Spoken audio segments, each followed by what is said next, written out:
South Jersey's official play-by-play home of the Eagles, Sixers, and Flyers. At 0 point would I ever consider not being a fan of the team. 97.3 ESPN, WENJ HD, Millville, Atlantic City. A Town Square media station serving all of South Jersey.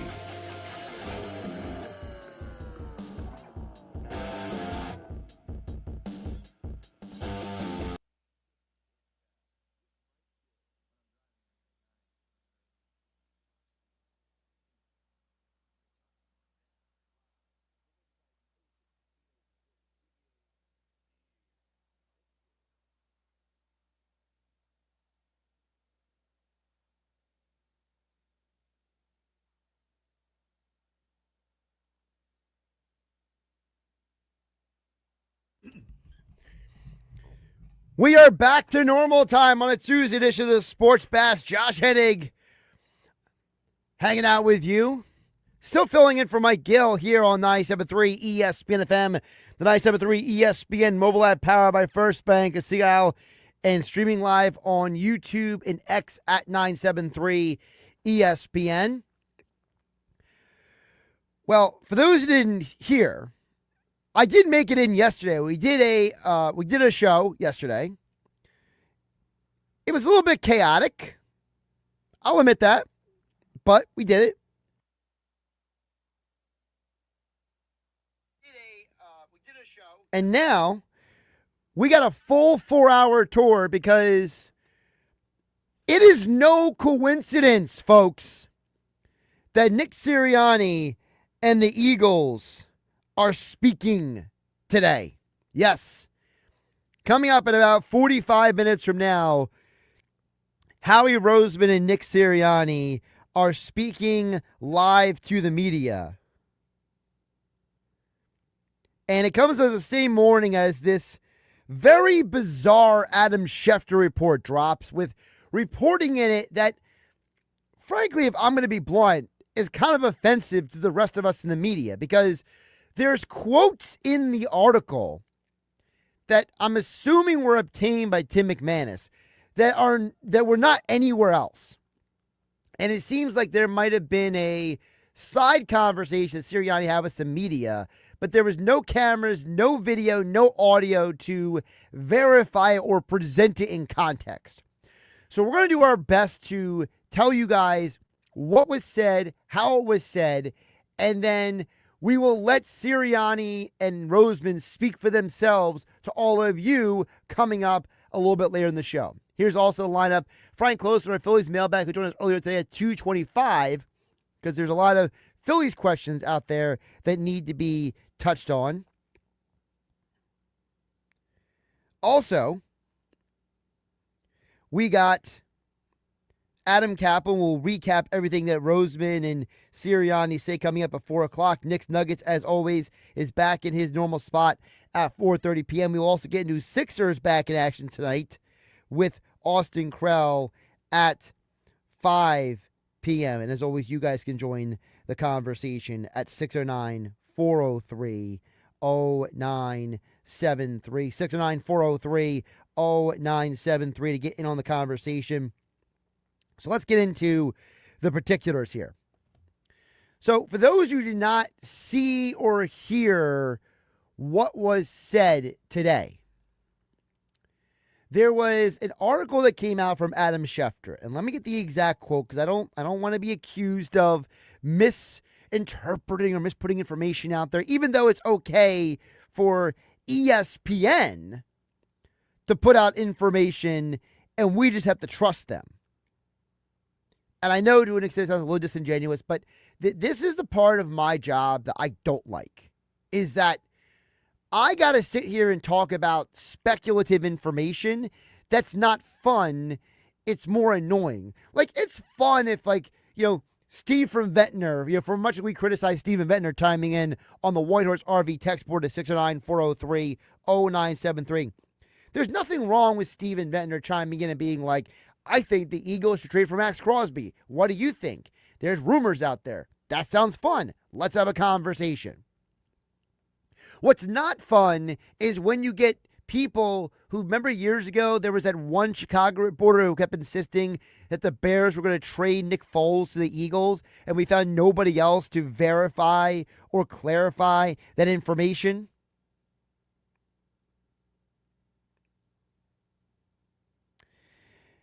Now, here is the exact wording in the article. And I don't think it's a coincidence that the day this article comes out, that the Philadelphia Eagles, Howie Roseman, and Nick Sirianni are speaking to the media in a press conference, because apparently there was a separate conversation that was not online, that was not broadcast, that was not publicized, that the Eagles felt it was okay to have almost like a closed-door session with the media. So here is what exactly was said. So part of the conversation was with Nick Sirianni, started with about A.J. Brown. Quote from Nick Sirianni: "My expectation is that he wants to be here, and obviously you want good players like that in your building. As Howie has said, it's hard to get good players in this league. AJ is a great player, and AJ is a good teammate, and AJ is a good person. Does he want to be here? Yes. Do I want him here? Yes." He goes on to say to Sirianni, "Will AJ be here next season? I think we're still in a spot like I can't guarantee how anything is going to play out next season. I'm thinking I'm going to be the coach next season, but you can't guarantee anything past tomorrow." So what has been done is people have extrapolated those comments that Tim McManus put out there, and they've turned it into this is what Sirianni said. Can you believe that he thinks his job is in jeopardy? He doesn't think A.J. Brown's going to be here. And that's not what was said at all. What was said was they want A.J. Brown here, but they can't guarantee he will be here. That's the bigger issue here, okay? I don't think it's no small thing that the Eagles are speaking today, hours after this report came out. I don't think that it is a small coincidence that the Eagles are coming out the same day as this, and the video came out from A.J. Brown on social media last night talking about mental health. I think the Philadelphia Eagles are in a very, very, very complicated and difficult position when it comes to A.J. Brown. And I think they're trying their hardest to be responsible with all of this. But A.J. Brown has not created an environment that has made it easy for them to keep smoothing things over with him. Now, to a lot of people out there, the A.J. Brown video, which by the way is 8 minutes long, was more so about his response to, what happened to Rondell Moore and other players who have recently taken their own lives. But the way A.J. Brown did the video, he didn't do it in a way that was, hey, this is a public service announcement about mental health. He kind of turned it into I want you all to understand what athletes go through, and things are difficult for me, and it's difficult for a lot of players, and blah, blah, blah. Then all of a sudden, these quotes from Nick Sirianni come out about how AJ is a good guy, good teammate, he's a great player, but is he going to be here? I don't know. I don't know if I'm going to have a job, which is Sirianni's basically dismissive way of saying, it's not my problem, not my responsibility, I'm just here to do my job. I'm just here so I don't get fined. And now, in about 40 minutes from now, Sirianni and Roseman will speak to the media, because I'm sure that there is a desire to clarify some of this. As a follow-up to what was said, this morning Adam Schefter was on Unsportsmanlike, heard here on 97.3 ESPN. And he addressed the comments in the Tim McManus article about A.J. Brown, the Eagles, and Nick Sirianni. This is Adam Schefter this morning on Unsportsmanlike, heard on 97.3 ESPN. Everybody has a price, right? We don't know what that is, and we don't know whether they will get that right now. That's the question. If they get it, obviously they'll move him. I think that they prefer to hold on to him. We know that last year he had an interest in being moved. We know it didn't make sense for them to do that, nor did they get any kind of offer to even make them think about that. And so he's there. We also know there are going to be a lot of teams in need of a wide receiver this offseason, and any one of them could go to Philadelphia and try to put together a package to try to make it happen. We'll see whether or not they can. And this is very similar reporting from a couple of weeks ago that was shared by Mike Garafolo and Ian Rappaport and NFL Network. This is similar to a lot of the reporting out there, which is if a team comes along and says, we would like A.J. Brown, what can we do to get him? Okay? That's not surprising. As Schefter said, everyone has a price. If a team like the Raiders comes to the Eagles and says, look, we would like to have A.J. Brown. You could use Max Crosby. Let's have a conversation. I'm sure Howie and Spytek, the GM of the Raiders, will have that conversation. And John Spytek kind of like let on to that as well to the media today when he basically said that, you know, he has a good working relationship with Howie Roseman, i.e. the Kenny Pickett, not the Kenny Pickett, the Jacorian Bennett for Thomas Booker trade last year. So we know that it's not far-fetched, the idea that a trade could happen. But the problem is that people are extrapolating from this Tim McManus article that this and that is happening, and Sirianni thinks he's on the hot seat, to which Adam Schefter, NFL Insider, said this morning that it shouldn't be a surprise to anyone that coaches think that they are coaching for their jobs on a year-to-year basis. The majority of NFL coaches are coaching for their job every year.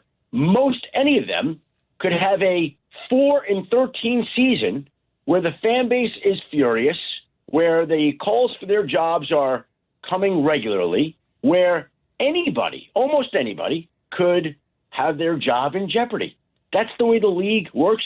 It's the way our society and sports has come to work. So Nick Sirianni has stated two things. Now, it allows everybody to talk about whether or not A.J. Brown will be there and whether or not his job is safe. That's fine. But there are two obvious things. Yes, he's coaching for his job. Yes, he can't guarantee that A.J. Brown is there. What is surprising about either one of those statements? And I think that's where we are led up to now, counting down about 40 minutes from now, Howie Roseman and Nick Sirianni speaking to the media. Because now, after this reporting has come out, after all this speculation has swirled around, they could actually answer the questions instead of people reading quotes like me from an article on ESPN.com. By the way, here is the quote from Howie Roseman in the article. Quote, "You never know what someone is willing to do. Certainly, we've been in situations where there were guys we didn't anticipate trading, that we got an offer for that was too good, and then you balance it with what you can get there. Without getting into specifics on any player, we are always listening, and we're always kind of open. There's very few things I would shoot down without even hearing what that means, because how does it hurt to listen?" So those are the quotes from the Tim McManus article. How do you guys feel about that? Does that say to you the Eagles are trading A.J. Brown? Does that say to you that Nick Sirianni is in the hot seat? Or does that say to you that the Eagles are just keeping everything open-ended, open-minded, and they don't want to give any definitive statements about anything? Let us know on the White Horse RV text board, 609-403-0970, the White Horse RV Center in Williamstown and Galloway. Your RV adventure starts here at White Horse RV. I know for many of us, if you're someone who has been impacted with the crazy snowstorm and the weather and you lost your power. Maybe you need to go on an adventure once all this storm is done and get away. And maybe that's the place you want to go is Whitehorse RV Center in Williamstown in Galloway. I don't know about you guys. I don't mind having a conversation about Brown and Sirianni's futures. You can join the conversation at 609-403-0973, but I'm not going to sit here and act like that this Tim McManus article is a definitive statement about the future of A.J. Brown and Nick Sirianni. You heard Schefter say right there that all coaches think they are coaching for their jobs.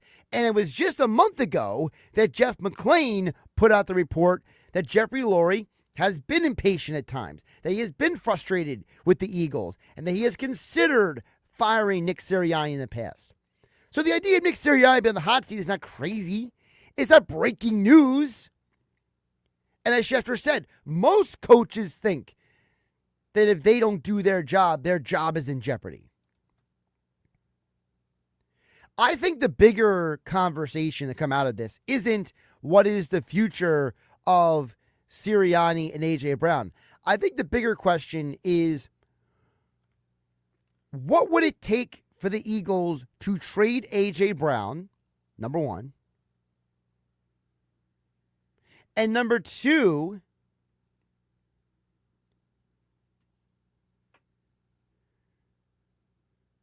if you are in a situation where Nick Sirianni has a losing record next year,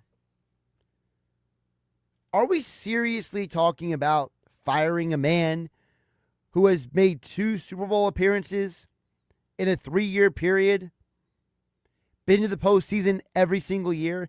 There are franchises that would sacrifice everything for that type of success. Franchises like the Cleveland Browns and the Arizona Cardinals and the Houston Texans, the Miami Dolphins. We act like it's some small thing what Sirianni has done here. And it's the same argument I get into about Jalen Hurts. You know, the comment about there 2 things can simultaneously be true. These coaches, these players can have a tremendous amount of value, but you also need talent to be successful. And the reality is that there's a reason why Robert Saleh is on his 2nd head coaching job. There's a reason why Kevin Stefanski is on his 2nd head coaching job, why Mike McCarthy is on his 3rd head coaching job. It's because there are teams that know that if you put a coach in a good situation with better players, he has a better chance to be successful. It's no guarantee that he will be successful. The Atlanta Falcons have only been to 2 Super Bowls in entire franchise history, and it was with Dan Quinn and Dan Reeves. Nobody not named Dan has gotten the Falcons to a Super Bowl. How weird is that, right? How about the fact that the Packers have not been to a Super Bowl in the last 40 years without a head coach by the name of Mike Holmgren, Mike McCarthy?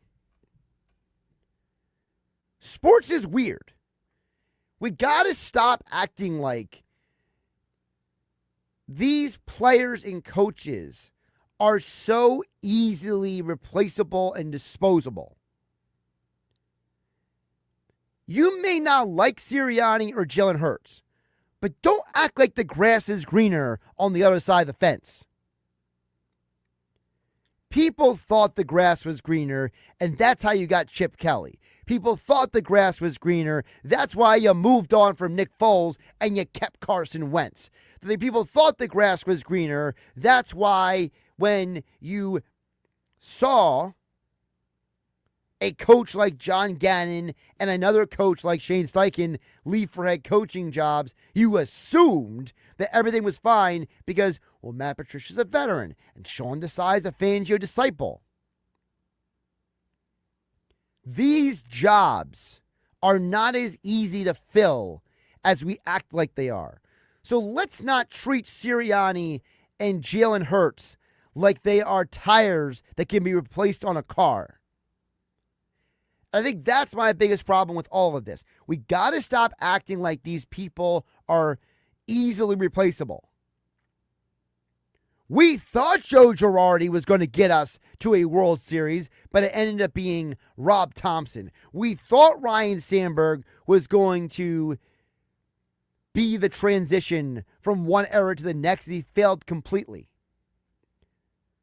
Coaches, players, they're not as easy to replace as we think they are. And again, we'll hear from Howie Roseman and Nick Sirianni coming up in about 25 minutes from now here on the Sports Bash. Josh Hennig filling in for Mike Gill, 97.3 ESPN FM, the 97.3 ESPN mobile app powered by First Bank of Seattle City. Coming up, speaking of the Phillies, we will get into the Phillies mailbag with Frank Klose a little bit earlier today on the Sports Bash, as Frank was kind enough to join us early in the show so we can get to Sirianni and Roseman on time to bring you what they have to say, not what someone writes in an article that they said, right here on your home for Eagles football in South Jersey. 97.3 ESPN. Josh Hennig hanging out with you, filling in for Mike Gill on the Sports Bash. You're listening to the Sports Bash with Mike Gill. And if you're not down with that, we got 2 words for you. On 97.3 ESPN and the 97.3 ESPN free mobile app.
Our locally owned and operated small businesses are the heartbeat of our community. The 97.3 ESPN Industry Aces stand out as leaders in their fields, like Iron Shield Roofing and Siding. To learn more about protecting your home or business from the elements, visit them online, ironshieldroofingsiding.com. South Jersey Gas. To learn more about switching to gas, visit southjerseygas.com/lovemyhome. Support our industry aces, like Iron Shield Roofing and Siding and South Jersey Gas today.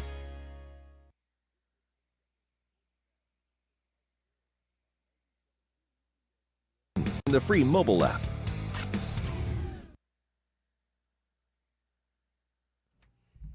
$225 here on the Sports Bash. Josh Hennig filling for Mike Gill, 97.3 ESPN FM. 97.3 ESPN mobile app powered by First Bank. And see how we're streaming live on YouTube and X at 973 ESPN. As promised, joining us right now, the Phillies are in spring training. Yes, while the NFL does try very, very hard to steal our attention, it is true. The Phillies mailbag is back with Frank Klose. He joins us here on 97.3 ESPN. Again, Frank, thanks for joining us a little bit earlier today as, Nick Sirianni and Howie Roseman decided that, today is the day and they're going to speak. Because, it couldn't be any other day, of course. How you doing, Frank? Well, this is the real state of the union, right? What the Eagles are up to, I think. So maybe that's why they picked the day, because that matters most. Is that what it is? Well, let's get into the state of the Phillies. Before we get to anything else, Frank, because you did get some very good questions on the Phillies mailbag, I did want to start with this, just a big picture. I asked this question yesterday. I want to ask you here today. A lot of people I ran into this weekend, Frank, before the blizzard hit, they all were asking me, what do you think of Justin Crawford? What about Justin Crawford? And I want to know from you, what is a realistic expectation for this young man? Because you know how it's going to be, Frank. If he keeps playing well in spring training, the expectations, they are going to go through the roof. So what are realistic expectations moving forward for Justin Crawford this year? Well, for his first year, if you ask me, I would think realistic is that he plays a solid center field. I think that if say Harrison Bader came back, he would have been in left field, but I think you'll get a decent center field out of Justin Crawford. His speed really adds to his tools as a defensive player. And then from the offensive perspective, I think you're looking at a number 9 hitter, and you'd be happy if he hits 260. The big question that we need to see play out is his high ground ball rate going to really transfer to the major leagues? Because, in the minor leagues, you get your bat on the ball and you're that fast, like you have a single by default. Well, in the major leagues, you're going to have a lot better defense. And so a lot of those balls that would skirt by or that the defenders don't get to quickly enough are going to turn into outs. So I think we need to see him adjust on that front. But, I like a guy that puts a ball in play and is that fast. Yeah, and I think that as long as we understand that he's not coming here to hit 30 home runs, I think people will be fine, right? Like I don't think that as long as we don't put the world on his shoulders and say, Crawford, you're here to be part of this team, not be the team. Yeah, that's absolutely the case. And he'll have a little bit of pressure off of him batting at the bottom of the lineup, probably 9th if I had to guess. And so really he just needs to play the game that he knows. I think you already saw if you got to watch over the weekend the games that were broadcast, he's got some nice tools. And seeing him almost hit a home run and hitting a double off the wall, that's a great start, I would say. So we'll see what he does this spring. I'm looking forward to seeing him have more time with Kevin Long, have a major league hitting coach with him. But, I think he's a very talented young player. And I think it's also a real shame that he was not part of the Phillies last year. I think he would have been up if he did not gotten that concussion. If you didn't know, he and Otto Kemp collided in left field last season in Lehigh Valley. And as a result, he never really got back on the field. So would have been great to have on your bench last year as a speedy guy. Who knows how things would have worked out if they had him just as a pinch runner in the postseason. But yeah, it's definitely someone I'm really high on, and I thought he would rise to the major leagues first among their young prospects, and it looks like that's going to be the case, and the job is his. Well, it's funny you mentioned about the outfield because that's one of the questions with Dan from the Phillies mailbag at 973ESPN.com. Frank Klose joins us each week for the Phillies mailbag here on the Sports Bash. Josh Hennig filling in for Mike Gill on 973 ESPN. Dan chimes in and says, who will be the platoon partner for Brandon Marsh in left field? I think it's an interesting question because I think most people would assume it's Otto Kemp, but Frank, there is a contender for Otto Kemp's candidacy. Yeah, I would say so. Now, look, I think if you look at a roster spot, I think Otto Kemp is in a really good spot. Why? Because he can play infield, he can play outfield. So he could be a candidate, and I think he's going to get the opportunity to show that he should be that platoon partner in left field. But, Weston Wilson's now with the Orioles, so Phillies opted to keep Kemp and let Wilson be exposed to waivers and was picked up by the Orioles and then released again and then ended up re-signing with the Orioles on a minor league deal, agreed to be outrighted. So I think Kemp is a real contender there, but definitely a good roster spot candidate. But I think there's a few other names. One of the big ones you'll see is Brian De La Cruz. You see, this is his third start already today. He is someone who you might be familiar with because he played with Miami for a number of years and was briefly with the Pirates, but then also had a quicker cup of coffee with the Atlanta Braves. But De La Cruz is someone who has shown some tools in the past, has some power. In fact, this offseason, he won the Dominican Winter League MVP award. So he showed up with some with a lot of contact and a lot of power down in the Dominican League. And so I think the big question will be, can that translate to something in Major League Baseball once again? So he's going to get a really good look there in the outfield. He's playing right field today, but definitely a candidate in left field. And, a couple other things to think about in terms of De La Cruz. Even in the height of his career, he was hitting around 20 home runs. He seemed to only have power against righties, which is kind of interesting if you're looking to put him in a platoon where he would mainly face lefties. But I think we need to see what he can do in spring training there. Now, a couple other possibilities on the roster. Pedro Leon, he was somebody that was a defector from Cuba, actually, and signed with the Astros and was considered a prospect. Said to have some speed, a combination of speed, defense, and power. Never really translated into a promotion to the major leagues. And so Leon is around. In fact, he's one of those players that just like on the bubble of everybody's roster and over the offseason is like he got picked up and released a few different times. So he'll get a chance to show what he can do. And another name, too, is Dylan Moore. He was a Seattle Mariner for several years, actually won a Gold Glove Award as a utility player.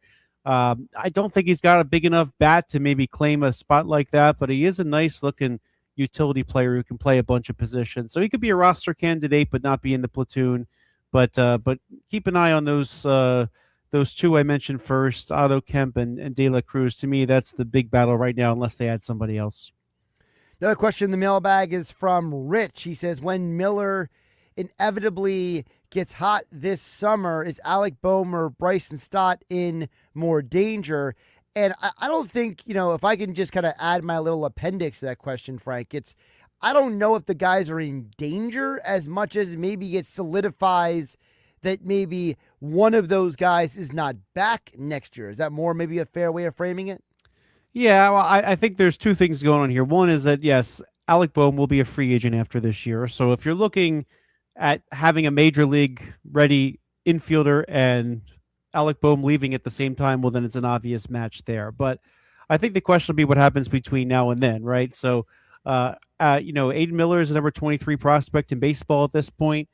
For a lot of the buzz about a right-handed bat who could maybe someday hit fourth, and, the Phillies flirted with Bo Bichette, but Miller is somebody who may be able to fill that role at some point. I'm sure people will be pretty eager to see him in the major leagues. And although he started out the spring with what Bryce Harper sort of let the cat out of the bag with a little bit of a sore back, you should see him playing soon and probably playing a lot, especially during the World Baseball Classic when a lot of the starters are away. So I think you're going to see a lot of him this spring. I think he's got an opportunity to rise to the major leagues this year. I mean, sometimes prospects are beaten down the door to the major leagues and you just have to figure out a way to get him on the roster. But I think the more likely scenario is that you don't go through a whole season and somebody not get banged up even for a little bit, right? Sometimes players are out a week or two, and you need to find somebody to fill in. And the fact that he can play shortstop and third base, they're going to let him play some of each this spring. And I would imagine when he goes to AAA, he'll do the same thing there. And so that, hey, if you have an injury at shortstop, I'm not going to name players' names because I'm not hoping there's an injury to anybody. Don't get me misconstrued there. But he could jump in at short. He could jump in at third. If the Phillies have a first base or DH injury, then he could play third, and Bohm could jump to first base, and Harper could DH. Or there's so many different possibilities because he's versatile enough that if you have somebody's out for a couple weeks, he can come up. And I think the Phillies, if he's playing well, AAA won't hesitate at all to do that. But I don't know that right now it's the time we're talking about him knocking somebody out of position. I mean, the thought is that Miller could play second base too.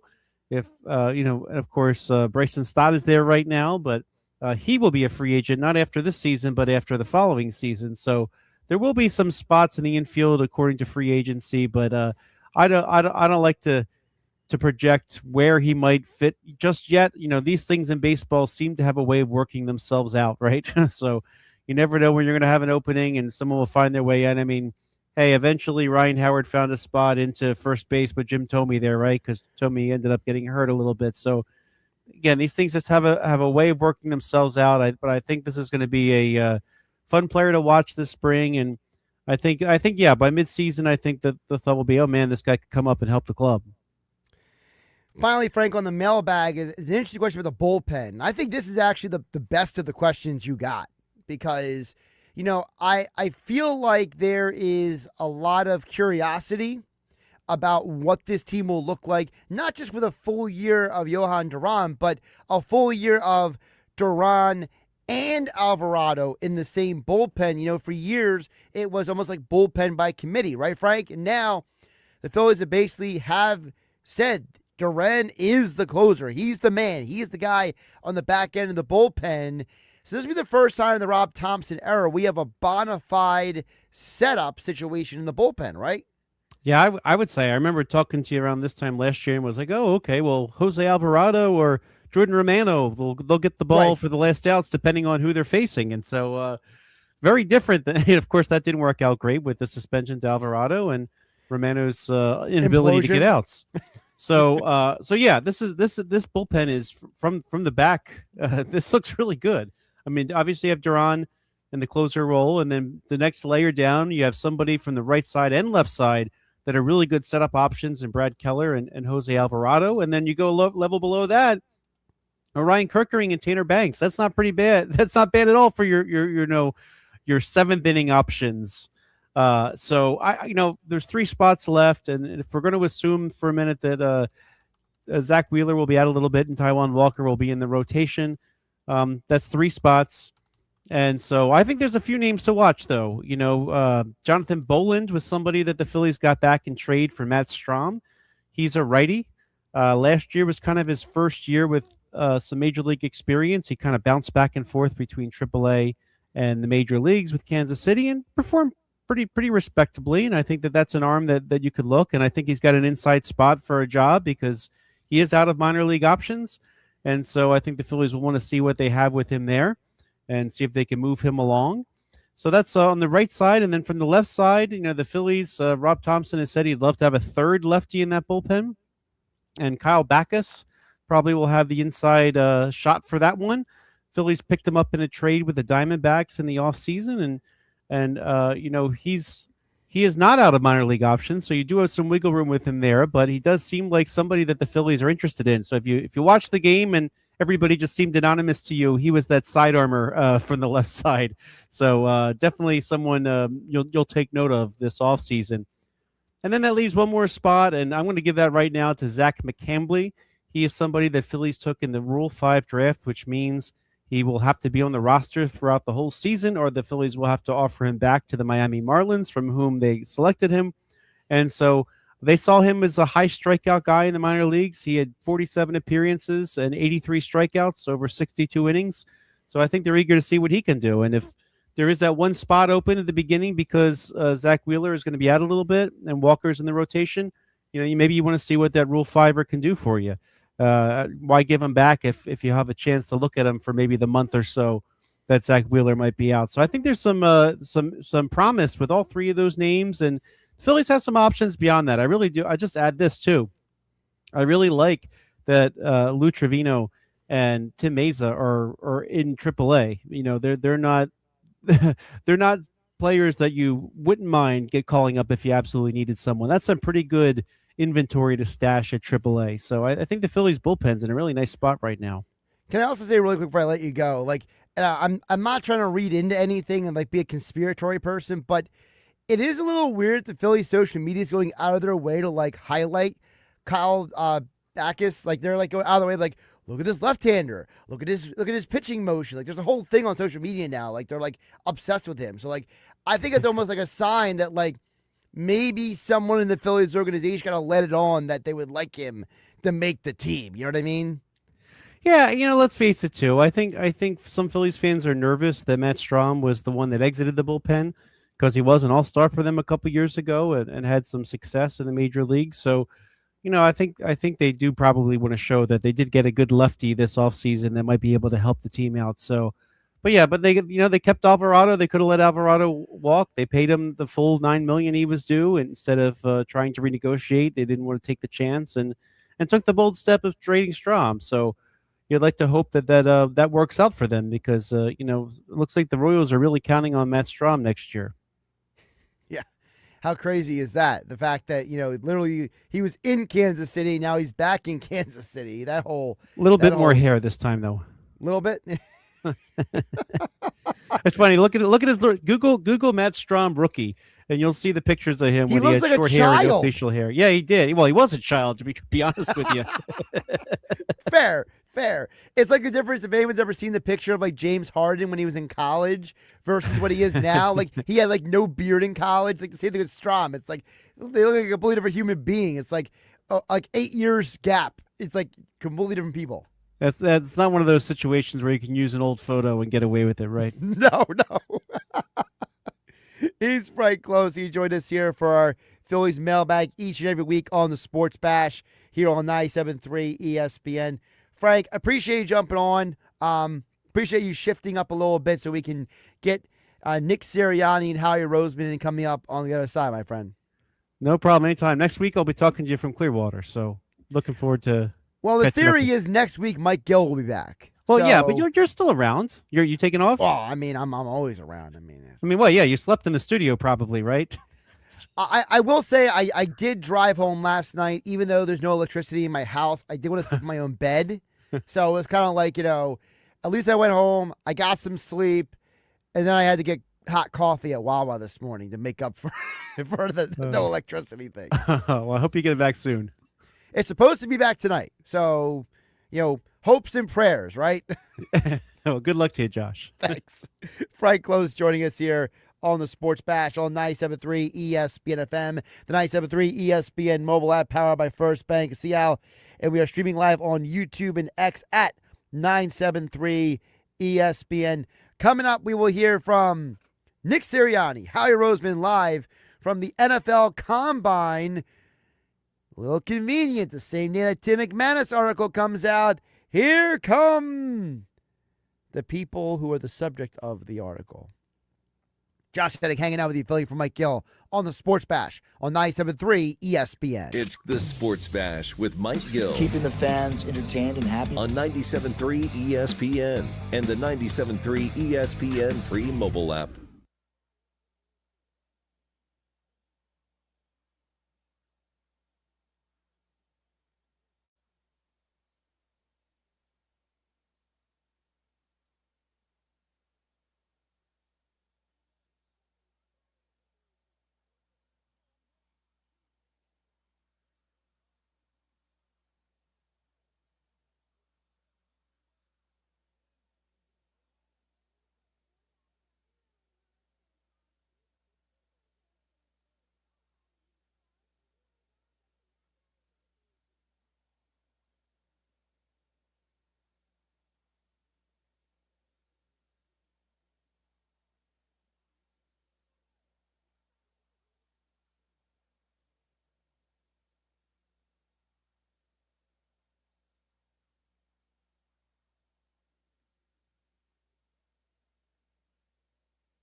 All right, 248.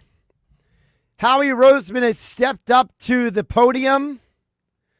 He is speaking to the media right now. Josh Hennig filling in for Mike Gill here on 97.3 ESPN. I'm not going to do a whole preamble because literally Howie Roseman just stepped up. So here on your home for Eagles football in South Jersey, this is Eagles general manager Howie Roseman. He is the first one to step up to the podium to speak at the NFL Combine for the Eagles portion of the media availability. So Howie Roseman first, then Nick Sirianni will follow afterward. Here is Howie Roseman.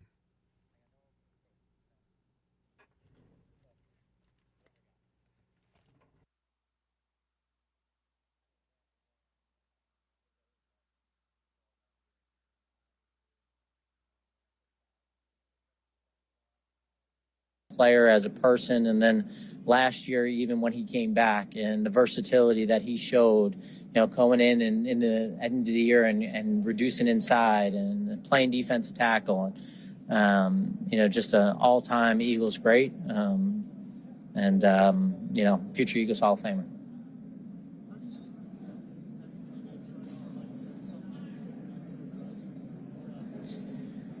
Well, we usually take 7 or 8 guys to camp. We only have 3 on the roster right now, so definitely think we'll have to address it. It's a priority position for us, and, we'll just kind of try to manage our own guys, free agency, and the draft to bring the best outcome possible that we can. It always starts up front for us in Philadelphia.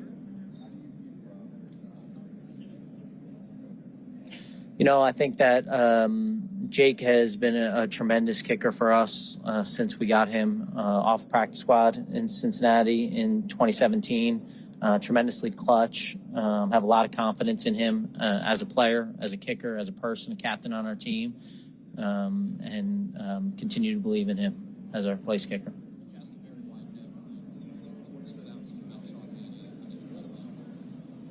I think the more people you interview, just like when you go through this, when you watch a lot of players, it's easy to compare all those guys, And so for us, casting a wide net, being able to hear everyone's vision, have them articulate to us how it would fit our players, because it's always about our players. With Sean, it was just the system of play that he wanted to run, how he's going to articulate it, how he was going to do that with all of our players was really exciting. I think he's got a tremendous future, and we got to help him by bringing good players.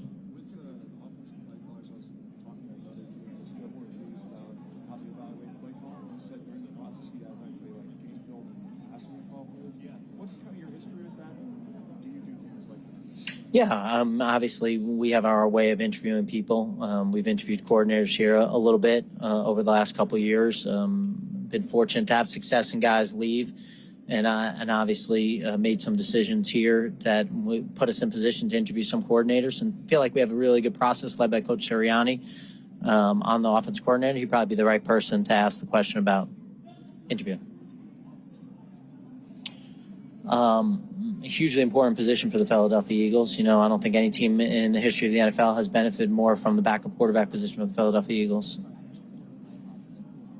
My bad. Yeah, I think that when you look at Q and Coop leading that group, 2 all-pro players, guys who want to be part of Philadelphia Eagles for a long time. Really, Coop, he can play anything. He can play outside corner. He can play nickel. He can play at an all-pro level anywhere. So having him gives you some flexibility. And so, we'll go into the offseason and looking to add to that position. Adore did a really nice job for us last year. And it got better throughout the course of the year. And so just like any other position, he's a free agent, and we'll just kind of see how the offseason plays out. With Cooper, as a follow-up to that, I guess, how do you view the value he brings in the nickel position and compared to somewhere maybe outside or elite player at the nickel position. And so when you have someone who's elite at something and you move him, he could be elite as an outside corner too. But when he's able to affect the run game, he's able to affect the pass game, the screen game from there, and you just see the difference that he makes in that role. And then when he plays outside, very little separation. He's obviously got size, speed, unique athletic ability. I joke He could be an elite receiver. He could probably be an elite quarterback, too. I've seen him throw the ball, too. So just an elite athlete with elite character, and just happy he's a Philadelphia Eagle. You have players who you might be willing to trade and might garner interest. Do you try to establish what it would take before you even get those offers? Yeah, you always try to make decisions in calm times. We do the same thing in the draft. We have a value for every player on the roster so that we don't get sideswiped on anything, that we understand what we would do. That doesn't mean we would trade them, but at the same time, we got to be open to listen on everything that we do here. That's what a lot of this week's about. That's what a lot of the first couple weeks of free agency is about. That doesn't mean there'll necessarily be action, but you got to be willing to listen. We'll do that during the draft as well, and decide what's the best for the Philadelphia Eagles. At the end of the day, everything we do is what's best for the Philadelphia Eagles so that we can try to compete and hopefully win another championship.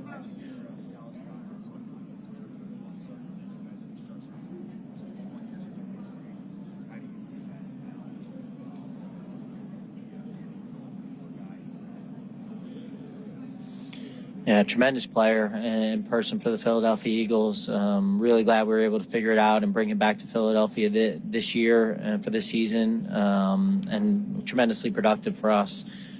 Just a huge asset for our offense to have him on our football team. Again, we got to put the whole puzzle together. And so to sit here, we got a lot of other free agents too, and say, hey, we're definitely going to get this guy back. When we get this late, obviously the market dictates a lot of that as well, but, we'll certainly sit down with his agent here over the next couple of days and have a conversation. Very appreciative of Dallas Goedert. Hey man, how are you? I'm doing great, buddy. How you doing? Doing good. So when we're in a position like this in the offseason and you face some hard decisions of who's staying and who's going, what are some priorities for the Philadelphia Eagles right now? Yeah, I think you got to go back to how you want to build the team first and foremost. What is your priorities in building the team? Because when we have this many players coming up for second contracts on their rookie deals, it's going to be hard for us to keep all of them. The good news is we have a compensatory system where we can get some draft picks back in the future for some of these guys who've meant so much to us if we can't sign everyone. But you got to make priorities, and you can't only do that by playing favorites. You got to also do it by your vision of how you build the team. And so we'll try to be pretty clear about our vision to the extent that we can and get those guys back and continue to build on top of that.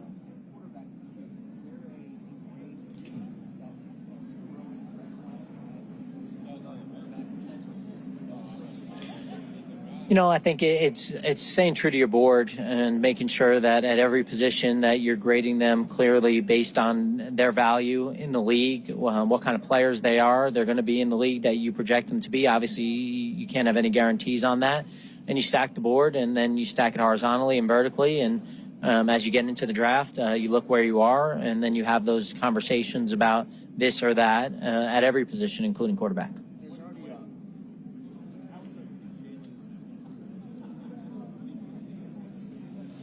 Well, he's always continuing to improve work ethic, looking for incremental ways to get better.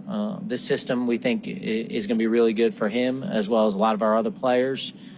He's always looking for a system of play, and we think that we have that. And so just really excited to get him back in the spring and get the reps and continue to learn the principles that Sean's looking to bring to our offense and go from there.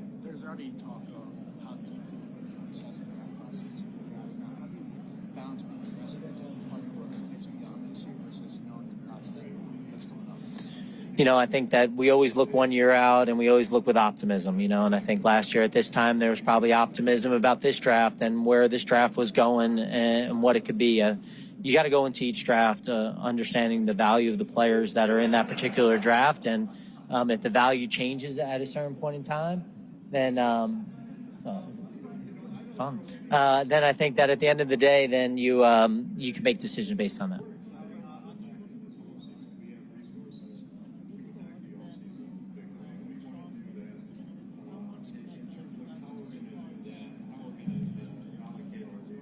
Yeah, I think you left out Will there too. I think that those three guys have complementary skill sets, really talented players. Really excited to see what they're going to be able to do in 2026. And and feel really confident that they're going to be put in great position to succeed.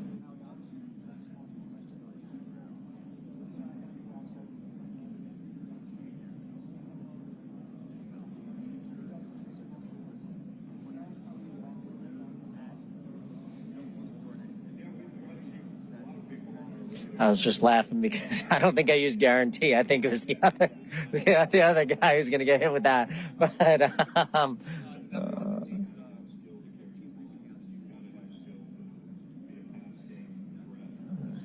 is precipitate what happens when it rains? I don't understand. Yeah, it is. I think that at the end of the day, you know, there's a lot of conversations in the offseason about players on your team, on other teams. You know, that's really the job. That's the fun part about the offseason is the opportunities to improve your team, the opportunities to make trades. But at the end of the day, again, we're trying to get better. And it's hard to do that if you're just subtracting great players. We'll do whatever's in the best interest of our team to be better for this year and going forward. Anything that puts us in position that we think to potentially win another championship. So every decision will be made with that, no matter who the player is. You know, I think obviously we have a free agent at that position, and you know, a guy that we drafted, a guy that we think is a really good player, for sure, and unbelievable character. And so, you know, all those decisions here will be made in the next couple of weeks.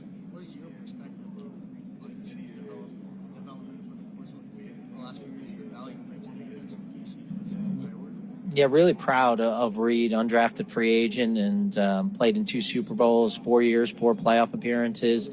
Was a captain this year for our team. Tremendous player, tremendous person. And that's how I feel about Reed. You know, I think that for us, that's probably going to be hard to do. We got a lot of free agents. We're trying to keep a lot of guys together. I think the best way to do that is probably with extensions as opposed to 1-year deals.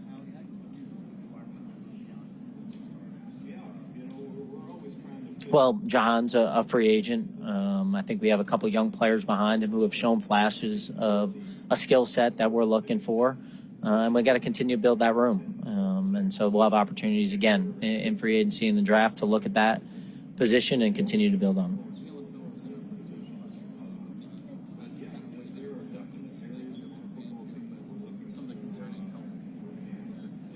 Well, you certainly see his fit with Coach Fangio and our defense, which a lot of times when you're talking about free agency is a big part of free agency. How is this guy going to fit into our defense? So you see that there. You know, you've been with the guy. He's got tremendous character, tremendous work ethic. And then all the things that you're doing, you're trying to balance the other factors that go along with that to try to come down with the value. And, you know, you work with everything just like we're here. We're part of being here. Part of the benefit of being here is the medical information, you know. We get in situations where we get really excited, and then a week from now, you know, we'll have some medical information that will change some of the evaluation. So that's always part of the decision making. Seems like a local. Not a lot of. I don't know that you can do anything about it. I don't know that you can do anything. Not that I don't like seeing you guys. Again.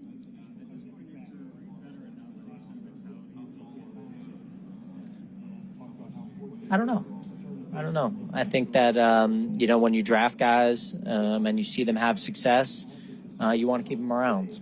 So, I don't know. Maybe we'll see.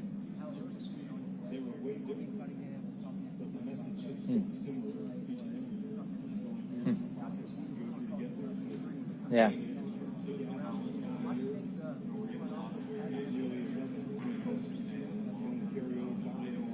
I don't know. You know, I can't speak at the ownership level for what they're looking for and who's been hired. You know, I don't know that there's been a tremendous amount of change at the GM level.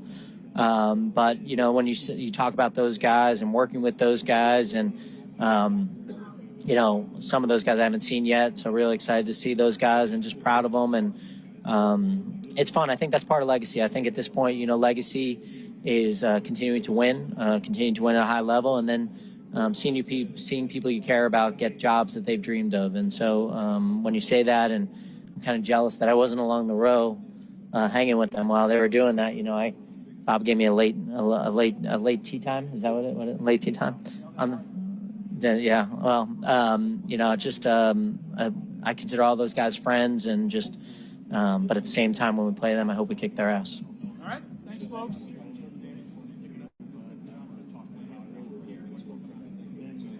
What was the first part? Easy bet. Yeah, I think that that's another guy, obviously, that you draft, you develop, tremendous character, and continues to get better. So that's a group of a lot of players that we have tremendous confidence in, and the puzzle is trying to keep as many of them together as we possibly can. All right, Thank you, guys. Got 56. All right, that was Eagles general manager Howie Roseman. We are waiting for Nick Sirianni to now step up to the podium. But first, let's take care of some legal business here. Home of the Philadelphia Eagles. They've got him. It's a sack. Sixers. Oh, baby. And Flyers. He scored! 97.3 ESPN. WENJ. WENJ HD. Millville, Atlantic City. A Town Square media station serving all of South Jersey. All right, Josh Hennig back here in the 97.3 ESPN studios. We are going to go to our commercial break a little late here as we wait for, I'm double-checking it, Sirianni. So this is the bizarro world of doing these situations, and actually he just stepped to the podium. So let me do the shuffle over here. We will push back the commercial break. Here is Nick Sirianni. He literally just stepped. Let me just recalibrate the line here. Okay, so Nick Sirianni just stepped to the podium. Howie Roseman did some interesting things to say. We will recap those a little bit later this hour. Josh Hennig filling for Mike Gill here on the Sports Bash on 97.3 ESPN. Here is Eagles head coach now, Nick Sirianni. Actually have a TV broadcast. What's your process there? As far as evaluating them? Seeing if they can do it. Yeah, I mean, that you go through the process of the interview, and you have different questions that you ask them to be able to take themselves through it. Like we don't leave anything to chance. Like we're going to go through our process, and hey, how are you going to call this situation? How are you thinking about this situation? All right, what you ask them game plan scenarios from games that they've been around. So, there's a lot of different ways to do that. You know, obviously I won't get into every way that I do that in an interview, but you go through a process if I'm hiring a wide receiver coach, if I'm hiring a coordinator, whatever that is, you go through a process to see if you feel like they're going to be good at doing that personal job. During that interview process,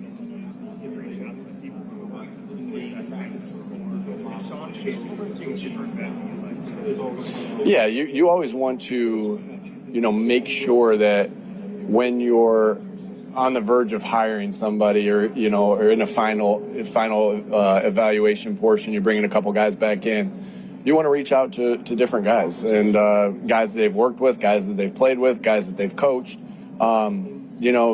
That's what you would expect. That's what I do for you when you go through a job interview. It's very similar, and so you're looking for common themes, and it was a common theme of everyone spoke very similar about Sean, and you can imagine that those were glowing, reviews, which is one of the reasons. Obviously, we hired him because we thought he was, we got to the phone call situations where we're kind of going through that, and everyone had great things to say about him, the person he is, the coach he is, the football mind that he is, and so really excited about that.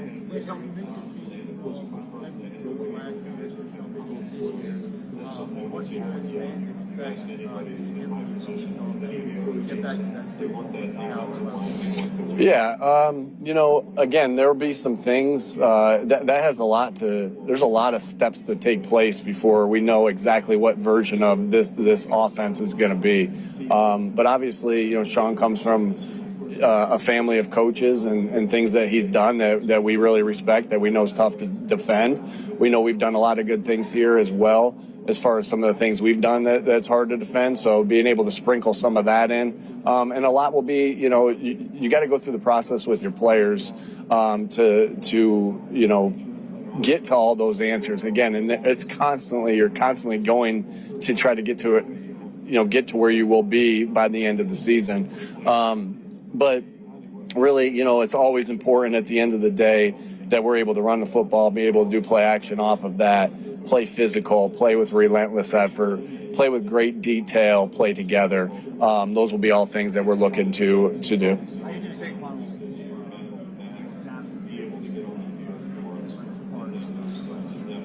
Yeah, that's, my experience with great football players is you come in and you're like, hey, Saquon, we're going to run inside zone. Yeah, he's going to be really good at it. Hey, we're going to run gap schemes. He's going to be really good at it. Hey, we're going to run wide zone. He's going to be really good at it. Hey, we're going to run the option. He's going to be really good at it. Hey, we're going to split you out wide. He's just a great football player. And so guys that are great football players can fit into a lot of different offenses. And Saquon, regardless of the schemes, I think you saw that, in some of the things that we've done, like he's been highly productive in many of the schemes that, whether it's gap schemes, whether it's inside zones, whether it's, pin and pulls, whether it's toss cracks. Every one of these things, I'm picturing him breaking a big run off on that. And so that's a common theme with good football players. They can fit into a lot of different schemes. So I believe he'll be, exceptional at that. Howie spoke about how he's evaluating positions in college. How do you view that position? Yeah, I think you're constantly evolving in everything. That's why the communication between coaching staff, front office is so important. Of, hey, here's what we're looking for.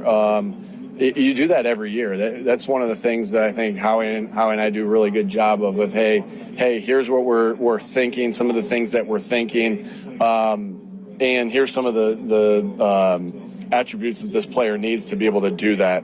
And so, yeah, I think it's always important that tight ends are able to create mismatches in the pass game versus some of the different guys that they get in the inside coverages.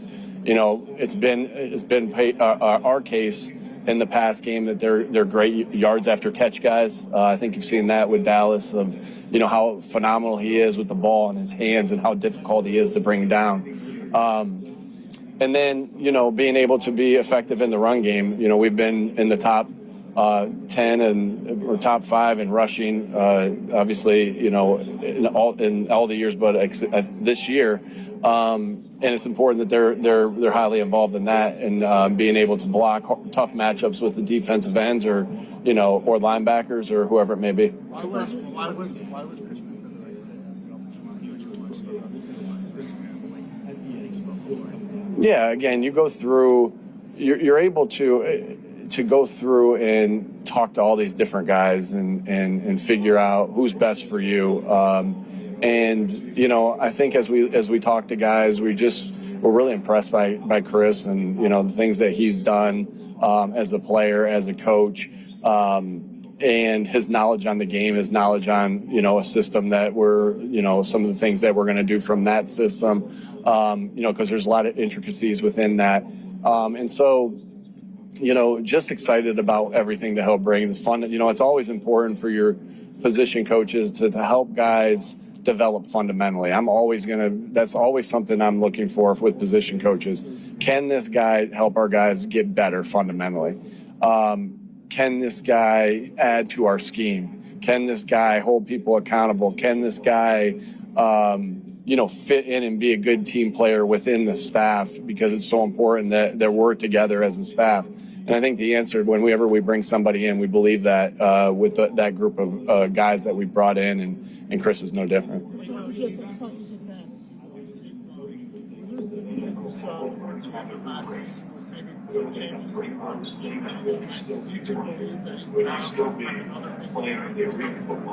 Yeah, I think Saquon, I think we saw the athletic ability, the vision, everything with Saquon that we saw, when we were watching him with the Giants or what we saw in 2024. And so, listen, we as a whole, we didn't reach our ultimate goal of being able to be at the top of the mountain. Only one team was able to do that this year. And so we all have this thing that we want to get back and prove ourselves again. That's what you have to do in this league, right? You don't win. you get back up and you try to prove yourself again. And I think that's everybody's mindset on this team. I'm excited about when these guys get back into the building, and I know we're going to feel that of like that. Just hey, we're hungry for more.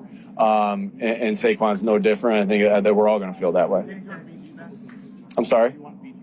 You always want the guys that you want to try to bring back as many guys as you possibly can.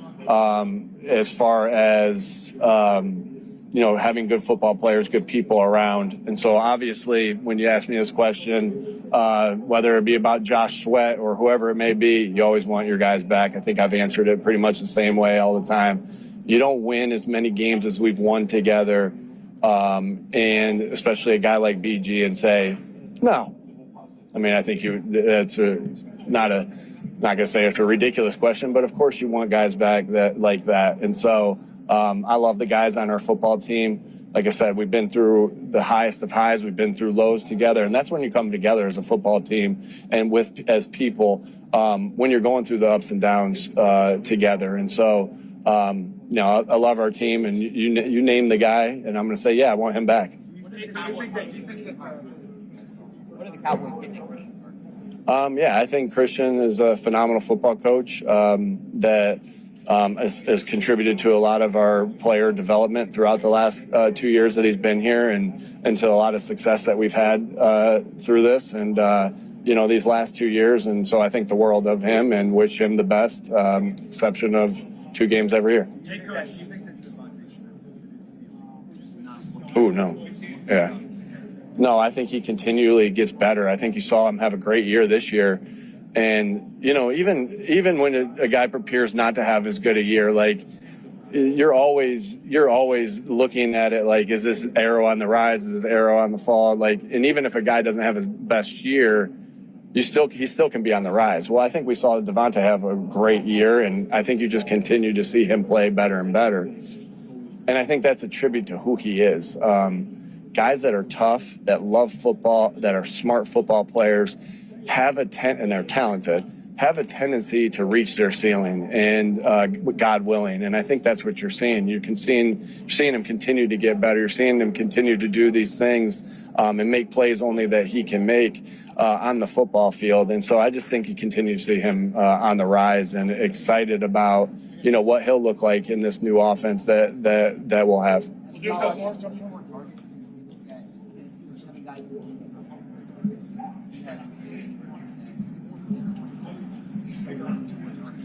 Yeah, I mean, that's something that how many did you have this year?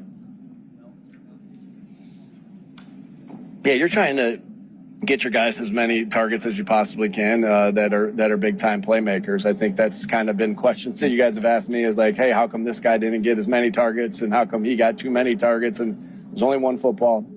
And so we understand that that's part of our job, that if Devonta has 112 or 140, somebody else is going to have a little bit less. Then it's going to be, why did he get more targets? And so we understand that's kind of the flow of how it goes. And how like last year, Smitty was highly productive, but we ran the 24, pardon me. We ran the crap out of the ball, right? And so I think it just all depends. Obviously, we'll do whatever we need to do to try to win each game. Getting Devonta Smith the ball and getting him targets is always going to be important, as long as he's an Eagle, to the success of our football team. And so, it's just the way the season goes, the way the flow of a game goes. It's important that he's seeing targets every game because he does good things when he gets those things. So I don't ever want to say, hey, this is the number. He needs to have this many targets. He needs to be able to affect the game each game, and that number can change each game, each year based off of that. With Christian Parker.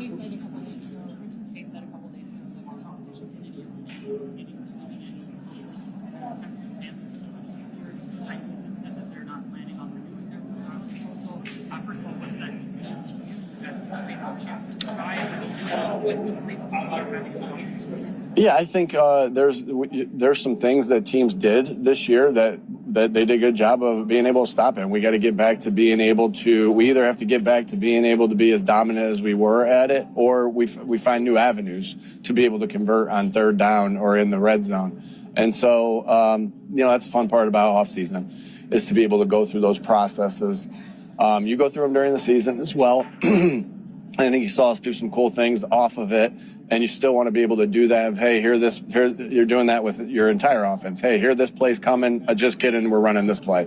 And that's what you're constantly trying to do, to put seeds of doubt within the defense. And this play has that ability. And we know we have to. That it took a little bit of step back, and we got to coach it better. We got to execute it better. Looking forward to seeing where that goes in the future. Christian Parker gone. How do you? I get you, Jeff. How do you think Joe Casper will fill that role? And do you see as someone who has a similar trajectory? Yeah, just really intelligent guys that love football, that are good football coaches, that help players, become the best versions of themselves. I wish you were able to sit in there with me when I'm having an exit interview with a player, and be able to let them, hear them what they say about their coaches. Both guys, their players, rave about them. That's my job, to be able to bring in coaches that are great coaches. You're a product of the people that you have around you, both players and coaches, as a head coach. And so really happy with the way those guys have worked together. Look forward to, Joe's relationship with Mike, and of how we move forward in that room. But just have the utmost respect for both those guys.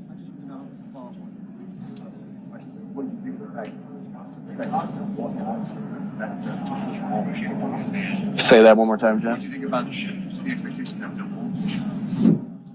You know what? I guess I didn't really have a feel like I'm like, oh, I felt this way or I felt that way.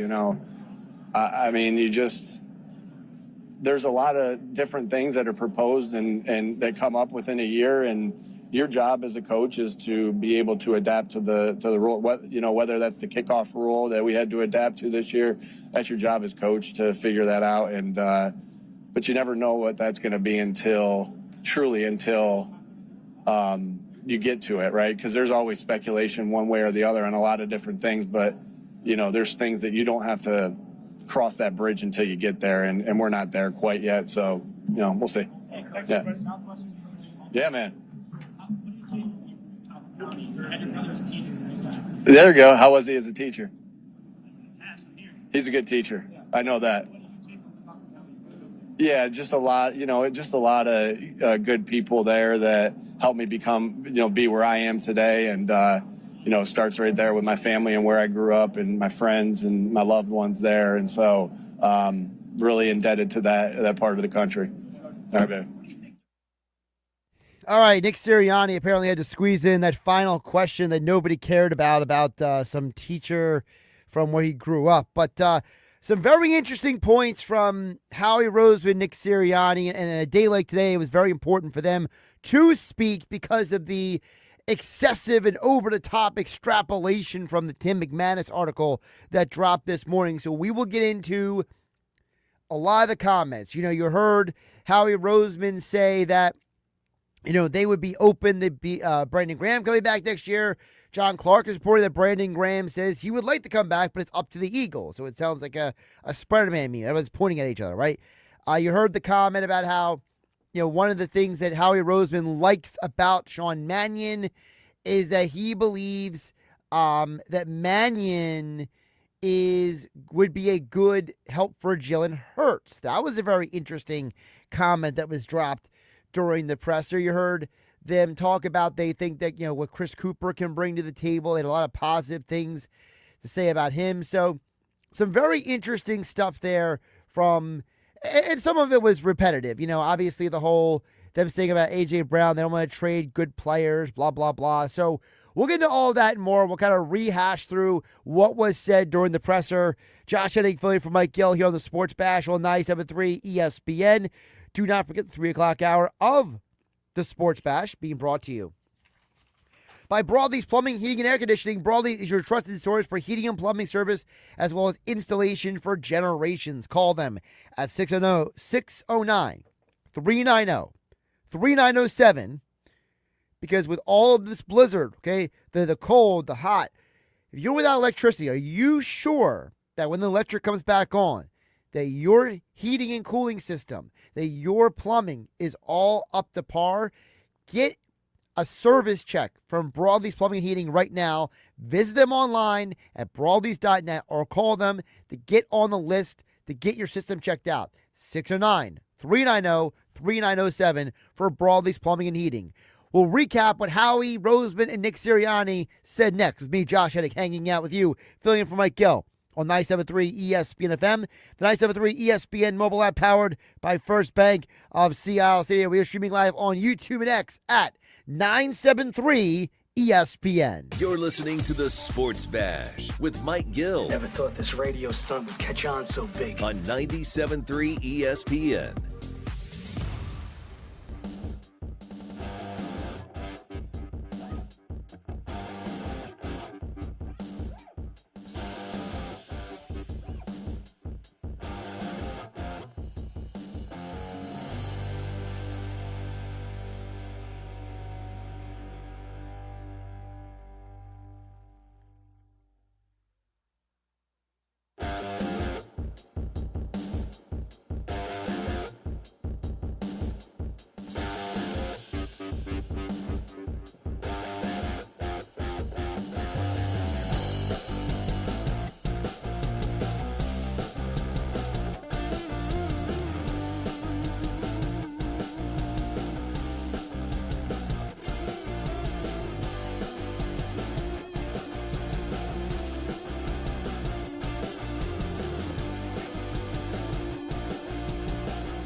Get your preseason discount tickets for Storybook Land now through March 9th.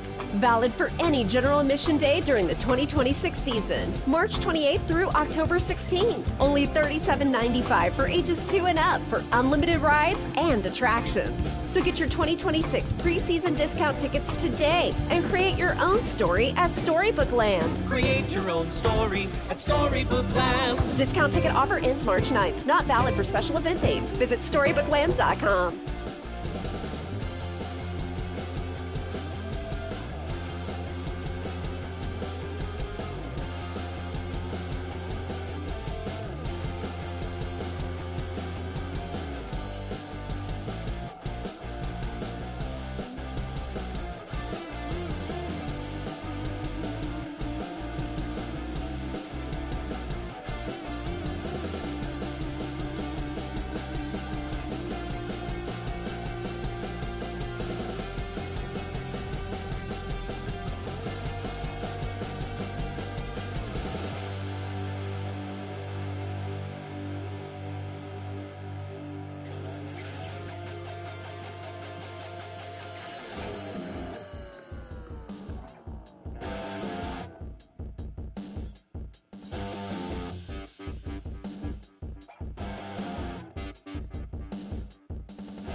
Hear that?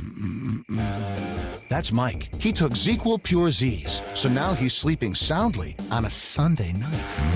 ZzzQuil Pure Z's are fast-acting melatonin gummies with a complementary botanical blend to help Mike get the sleep he needs to wake up refreshed and ready to conquer Monday. Let's do this Monday. ZzzQuil Pure Z's, just for sleep. Really great sleep. These statements have not been evaluated by the Food and Drug Administration. These products are not intended to diagnose, treat, cure, or prevent any disease. Use as directed.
It's impossible to have a bad day when you started with Chick-fil-A. Hi, I'm Miles. And this is Grant. And the little thing we love about the Chick-fil-A chicken biscuit is how the fluffy, crispy goodness wakes us up in the morning. The chicken is crispy, the biscuit is soft, it's iconic. Throw some jelly on it, you can throw some honey on it. It helps me kick off the day. The hash browns are great, and I really like the shape of them too. Little circles of crispy goodness. Yeah, those early morning chicken biscuits are just great, man. Mornings are a little bit brighter with the Chick-fil-A chicken biscuit and Simply Orange Juice. Available on the Chick-fil-A app. Real guests paid for their testimonials.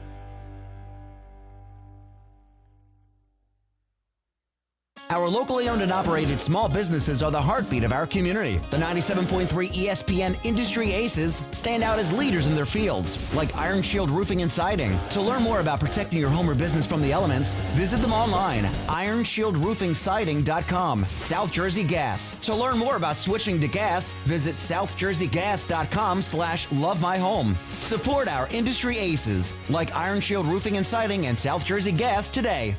It's the Sports Bash with Mike Gill. And I am the voice of the voiceless. On 97.3 ESPN and the 97.3 ESPN free mobile app.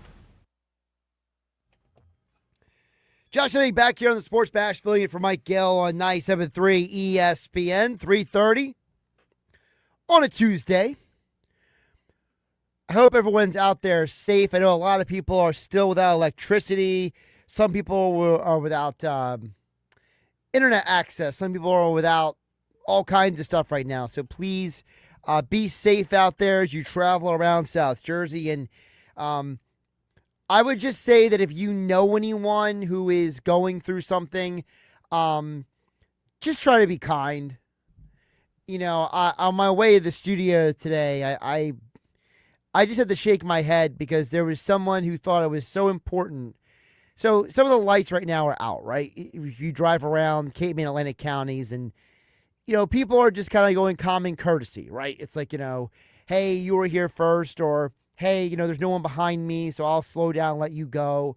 You know, common courtesy stuff. And I did see a little bit of people just not having common courtesy. And I would just say to those people who are being belligerent on the road, unless it's a medical emergency, you don't need to get to Wawa faster than the person across from you, okay? Just chill out. Try to show some kindness to other people. You know, there's a lot of people who are going through it right now. You know, I ran into somebody I haven't seen in a long time at Wawa, and, you know, she's without power. She's got kids, you know, and she was at Wawa because ShopRite wasn't open, you know, so it's one of those deals where, you know, don't let's all try to do better than what we did with Hurricane Sandy. And I didn't plan on saying this, but I may just hit on this real quick. I remember living in Ocean City during Hurricane Sandy, and there were so many people and so many businesses that suffered because of that storm. And this has got to be the most power outages I've seen since Hurricane Sandy.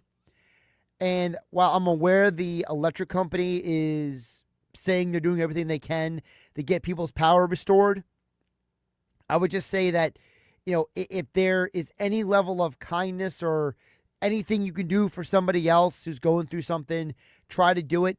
When businesses start opening up, and I say this a lot on 97.3 ESPN, Josh Hennig filling in for Mike Gill on a Tuesday.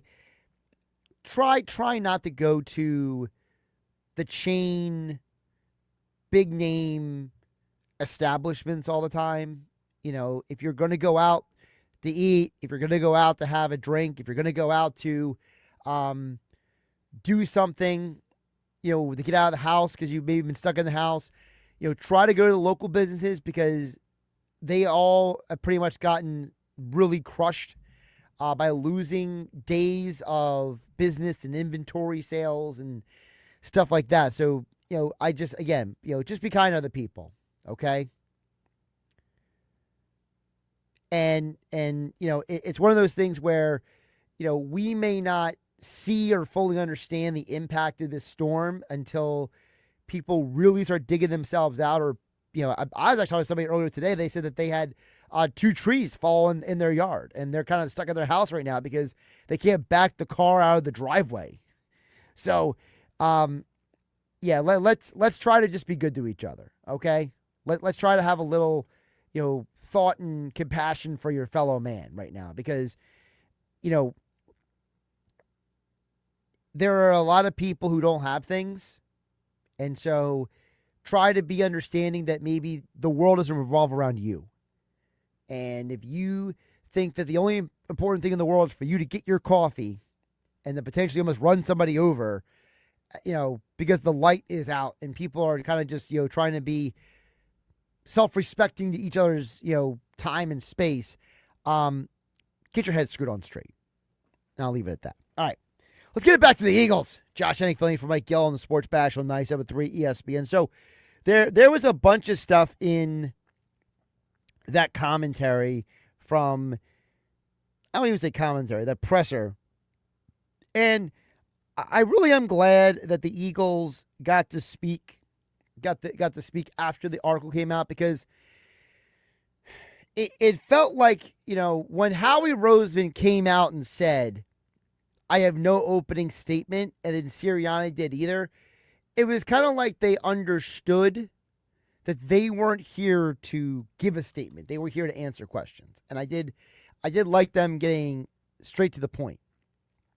I think the biggest takeaway is the comment that Howie Roseman made, and I know it was hard for everybody to hear the questions. Usually, these streams do a better job at putting the microphones in the position for you to hear the questions. But basically the one question was about, AJ Brown and the future of the team. And, Howie Roseman made the comment. He's made it before, but I think he was a little more specific this time, because he said, basically he was saying, it's hard to subtract a great player when you're trying to get better. And that, his goal is they're going to do whatever's best interest of the team. And anything puts them in a position to win a championship, they're going to do that. But, they're not going to go out of their way to subtract a player from their team. And I think that is a huge, huge key in all of this, right? It's the idea that you don't want to put yourself in a position where you're getting rid of A.J. Brown just to get rid of him, right? Is A.J. Brown quirky? Yes. Is A.J. Brown odd? Yes. Is A.J. Brown passive-aggressive at times? 100%.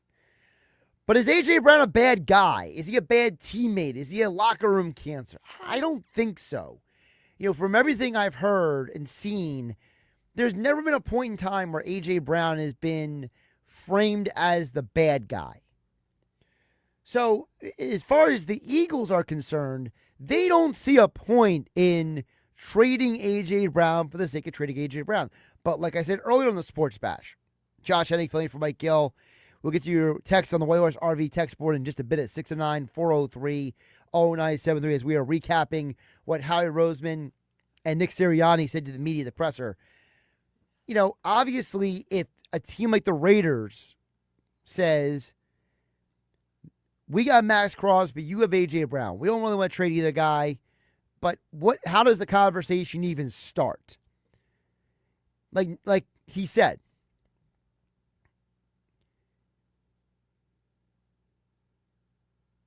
when you look at who is and isn't available, right? Certain guys, no one's trading them, right? Certain guys, you don't want to trade them, but you could. And I think to the point what Howie was saying is look, if we can make the team better and we have to trade someone to do it, we'll do it. So I think it's more important that they were saying that, look, we're not trying to actively get rid of these guys. A couple other things from Howie Roseman I thought were interesting. You know, he talked about that they're going to talk to Dallas Goedert's agent over the next few days. So it seems like the Eagles do want to bring Dallas Goedert back. They are not, they're not trying to move on too quickly from a guy who caught 11 touchdowns last year. The other point I thought was interesting was when they asked about Jalen Phillips and how he made the comment that basically, he looks at Phillips as a fit for Fangio's defense. And, when you have someone who already is a fit, that you're basically not trying to look for someone to replace that guy in free agency. It sounds like to me right now that this is the way the Eagles' offseason priority list is going. Again, based on what Howie Roseman said, we're going to try to re-sign Jalen Phillips and Dallas Goedert. We are happy with Jake Elliott. We're not trying to replace him. They basically said that they need to address the cornerback position. They need more depth on the defensive line. And that the Eagles are basically going into this offseason trying to find every way possible to improve the team so the season doesn't end the way it did last year. So that's what Howie Roseman said. Nick Sirianni was a little more Sirianni than anything else. Like, when they asked him about Sean Mannion, he brings up Mannion's family. And it's like, this is where Sirianni gets himself in trouble. This is where Sirianni just can't shut up. Like, Nick, Sean Mannion's family background has no weight whatsoever on him in this job. Just shut up about the frivolous stuff. Like, this is where Sirianni needs somebody to get in his ear and tell him to just stop. If he can't avoid saying the dumb stuff, then just shut up. This is why people hate Sirianni, because he'll give an answer where, you're trying to ask the guy. Well, first of all, they asked Howie Roseman about hiring Sean Mannion, and Roseman kind of gave you we have our process, and we're really happy with what he's going to bring to the table, and we think that after talking to a lot of people that he was the best candidate. But if you have further questions, ask the head coach. And then you ask the head coach, and his answers have to do with not the offense. Sirianni talks about the process. He talks about, it's important to make sure that you can run the ball and run play action after it. And it's like, well, you said that last year with Patullo, and you said it the year before with Kellen Moore, and you said it before the year with Brian Johnson. Like, Sirianni doesn't know how to answer a question in a way that doesn't put his foot in his mouth. And I think that's where Sirianni looks and sounds like a guy that people think could be on the hot seat, because he doesn't know how to articulate himself to the media in a way that doesn't sound like an idiot. Or sound like a person who's running for political office and doesn't want to get himself in trouble, so he doesn't want to weigh in on an important issue.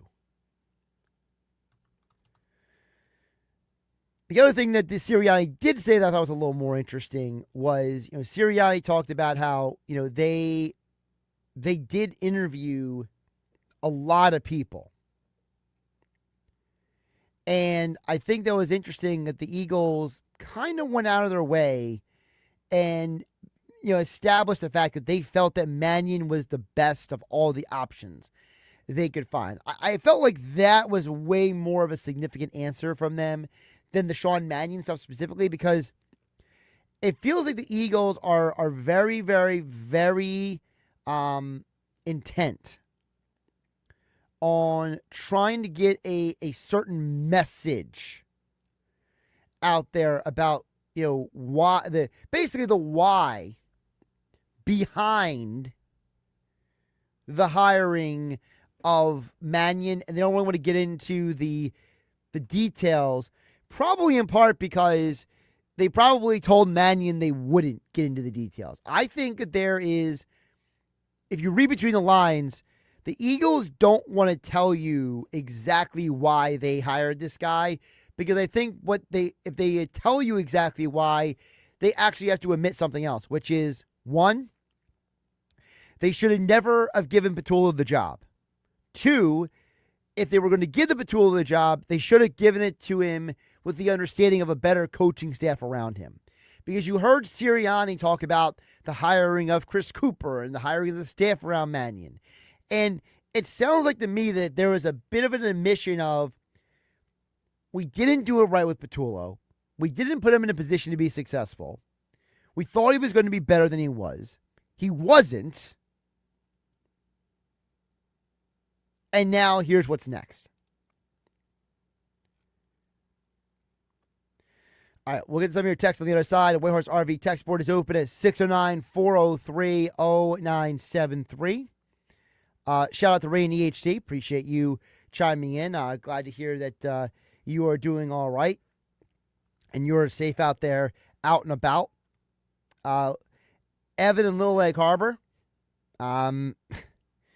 Evan in Little Egg Harbor, I don't know what reality he lives in, but we're going to have to get to your text as well as Rico. All your texts coming on the Whitehorse RV text board. Your reactions to the comments from Nick Sirianni and Howie Roseman today on the Sports Bash, live from the NFL Combine, was Nick and Howie. I'm in the 97.3 ESPN studios, filling in for Mike Gill on a Tuesday. Don't forget, Adam Caplan will join us coming up for Football on 4, powered by the Inside the Birds podcast, InsideTheBirds.com, in 15 minutes from now. Also, Nick Earnshaw for these Knicks Nuggets. And at 5 o'clock, we will touch on the Sixers, who are back in action tonight with Austin Krell from Sports Illustrated. All that and more to come on 97.3 ESPN. You're listening to the Sports Bash with Mike Gill. When I'm driving, I got a guy on the radio who talks to me. I can't see him, but he talks to me. On 97.3 ESPN.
You're listening to The Sports Bash with Mike Gill on 97.3 ESPN and the free mobile app. Josh Hennig filling in for Mike Gill on The Sports Bash on 97.3 ESPN. 3 o'clock hour of The Sports Bash being brought to you by Broadlee's Plumbing, Heating, and Air Conditioning. Broadlee's is your trusted source for heating, plumbing service, installation for generations. Call them at 609-390-3907 or visit them online at broadlees.net. Don't forget, when you get your electric back on for the over 55,000 people in Atlantic and Cumberland counties, Atlantic and Akimay counties that lost their power because of the blizzard. When you get that system back on, you might need to get it checked. Call Brawley's Plumbing and Heating and Air Conditioning just to do a little maintenance check, a little system check. Just a suggestion. Let's check in on the Whitehorse RV text board now at 609-403-0973. Rico chimes in at the Whitehorse RV text board. He says, Josh, when you're selling your house, you don't talk about how it maybe needs a new roof or septic system. A.J. Brown will not be back. Good show, says Rico. Well, Rico, I think it's a very good point because the Eagles are not doing what the Phillies did with Castellanos. One of the reasons why the Castellanos trade situation never came to fruition was because it was already known that Castellanos was a depreciated value. People saw it on the field. People already knew about the dirty laundry, right? The incident in the dugout, his weird comments after the games, his bad mouthing the manager. Like, Castellanos and the Phillies did no one any favors. So the idea would be when you're trying to trade somebody, you don't make sure the world knows that they are. It's like if you go to a car dealership, right? And the car dealership sits there and gives you a vehicle, and you're like, well, I know this is a bad vehicle. Look at the dents. Look at the everything wrong with it. You don't market that. Now, I will say, when you're selling a house, if you have someone come in, you maybe not market that the place maybe needs a new roof or new septic system, but maybe before the people sign off on the deal, like in the NFL, you have to do like a physical when you make an acquisition, like a trade or a signing. Maybe you tell them, I would recommend you get a new roof in the next 5 years, or the septic system is the original septic system. It is not an up-to-date new septic system. So you can say those things, Rico, but you don't throw them under the bus. I totally agree with that.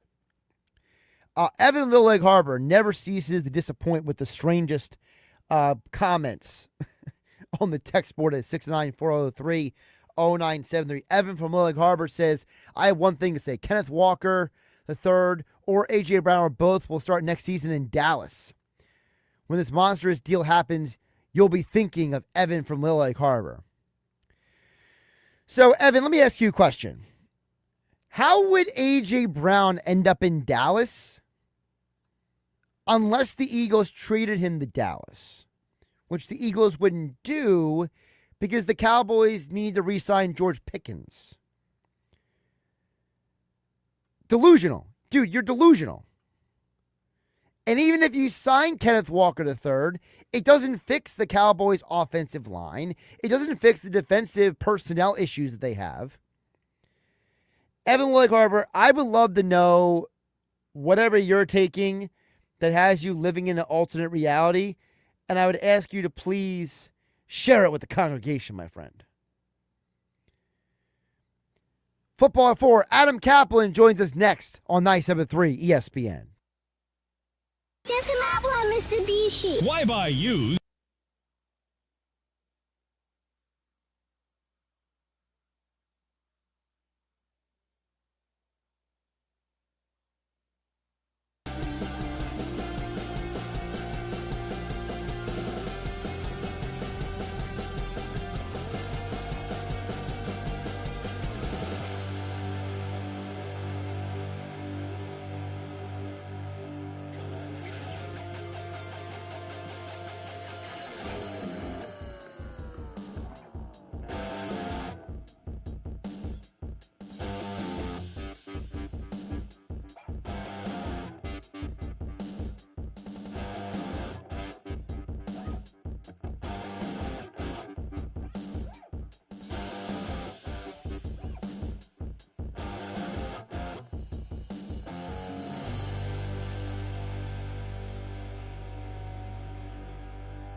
home of the Sports Bash with Mike Gill, 97.3 ESPN, WENJ, WENJ HD, Millville, Atlantic City.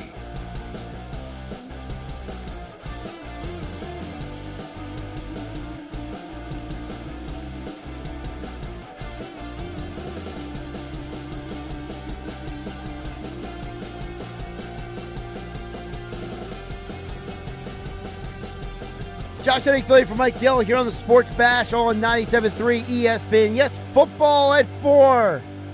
Adam Caplan is back as it's NFL Combine Week, but as we will talk about here for Football at 4, powered by the Inside the Birds podcast, being brought to you by Ocean Casino Resort and the Fanatics Sportsbook, the place to be for all seasons, football, baseball, basketball, hockey. Go to Ocean, go to Fanatics Sportsbook, go to the win. For more information, visit theoceanac.com. Adam, I thought the biggest tell from the media availability today was when Howie Roseman said, Adam, we are going to be talking with Dallas Goedert's agent in a few days. I think that kind of gives the audience an idea, Adam, of what really happens during Combine. Yeah, Josh, yeah. So basically, last year at this time, this is when, my understanding is, we actually put this out right before the start of free agency, that they told Dallas Goedert's agent that, and they have a very good relationship with the agency that reps Dallas. Ryan Tollner and Chase Callahan have dealt with Howie and have a great working relationship. They've had some complex deals to do, but Howie, my understanding was straight up with them, saying, look, we're looking to trade your client. We're looking to trim down cash, is my understanding, and they try to do that hard. In fact, it's pretty close to happening at one point, if we were told. So here, I would expect them to kind of tell them where they're at, what they'd be interested in doing and not doing, and then they'll go from there. And Dallas, our understanding is he would be open to returning. But Howie made it pretty clear today, and also I know he talked to they had a media gathering here in Philly last week. He made it pretty clear that, look, they want to extend a bunch of contracts. They're not going to be heavy players in free agency, though. I would almost bet $1,000 that they'll spend more in free agency than they did last year, which we told people don't expect anything big. It was going to be a small amount. It was a little smaller than we expected. But they have some things they've got to do. They've got to be better on the offensive line with depth. They were at poor depth on the offensive line. You got to look at that. Jalen Phillips is part of the free agent class. That costs money. We know they want him back in a pretty significant way. He did very well. They want to grow that relationship. So it's really, as Howie said today, it's drafting and developing and then supplementing a little bit through free agency now. And, of course, obviously a lot of that starts this week. So, Adam, can you take the audience a little behind the scenes about what is next for a guy like a Howie Roseman this week at the Combine? Yeah, so what he'll do is he will meet with the agents of all their free agents, or most of them. And Bryce Johnston, who's very important to Howie in terms of he does a lot of the contract structure ideas. Jake Rosenberg used to have a lot of these meetings before he left the team. So, yeah, this is an important week. Now, you could also get the ball rolling in trade talks. Our expectation is, and Howie kind of confirmed this, that they're more than willing to listen to anyone who's interested in A.J. Brown. Doesn't mean they're going to trade him. But it's Howie's job, as he said today, to listen if someone's calling. Now, what I would also say is, in our reporting over the years, the Patriots called multiple times. They weren't listening. They were trying to get an extension done, so they weren't interested in listening. But this is a little different. Brown is 29 in NFL years. He turns 29, I believe, in June. He just didn't look quite the same player last season. Still was good, was not great. And the Eagles learned, certainly with Alshon Jeffrey's drop-off in performance. He was never as good as A.J. Brown has been, but he was a good player for a long time. And they made a mistake. One of the few that Howie's made is when they extended and restructured his contract, gave him more money, and then he wound up just dropping off completely. So you never want to wait till it's too late. Now, if he's back, they're set. Now, they have a depth issue at receiver. Jahan Dotson's up. Darius Cooper, if Dotson's back, will get a chance, as we understand, to compete for the number. Need to be in the number 3. So they've got a lot of work to do. But their big thing, their initiative this offseason is to get contract extensions done, and they want to get a bunch of them done, as I understand it. And, Adam, when you talk about contract extensions, can we just hit on that really quick for the audience out there? Is there a player or a group of players that you are maybe zeroing in on that the Eagles are going to try to prioritize? Because we know that there's a lot of guys on defense who are going to be coming up on the rookie deals, right? Yeah, and I would look toward that side of the football. Jordan Davis, absolutely. No question. He is a priority for them. It's a really remarkable story. Awful first 2 years. Came on late in his third season and had a breakout season in year 4. He's grown up. He needed to mature. I think we've all learned a little bit. As bad as it could look at one point, just play the thing out. You never know. And Howie Roseman did a smart thing. I'll give Howie credit. I didn't agree with it, and I was wrong when they picked up a fifth-year option. And here's why they did it, Josh. Just in case Davis blows it up like he did, and they can't get an extension done this year, they still have him under contract through 2026. That's why they did it, and that's where they're at. They'll see if they can get a deal done. Moro Jomo, do not be surprised if they extend his contract. He's now eligible. He's played 3 seasons. He was really good. Milt Williams is a better football player, but they're completely different in the way that they play. So that's another one you have to look at.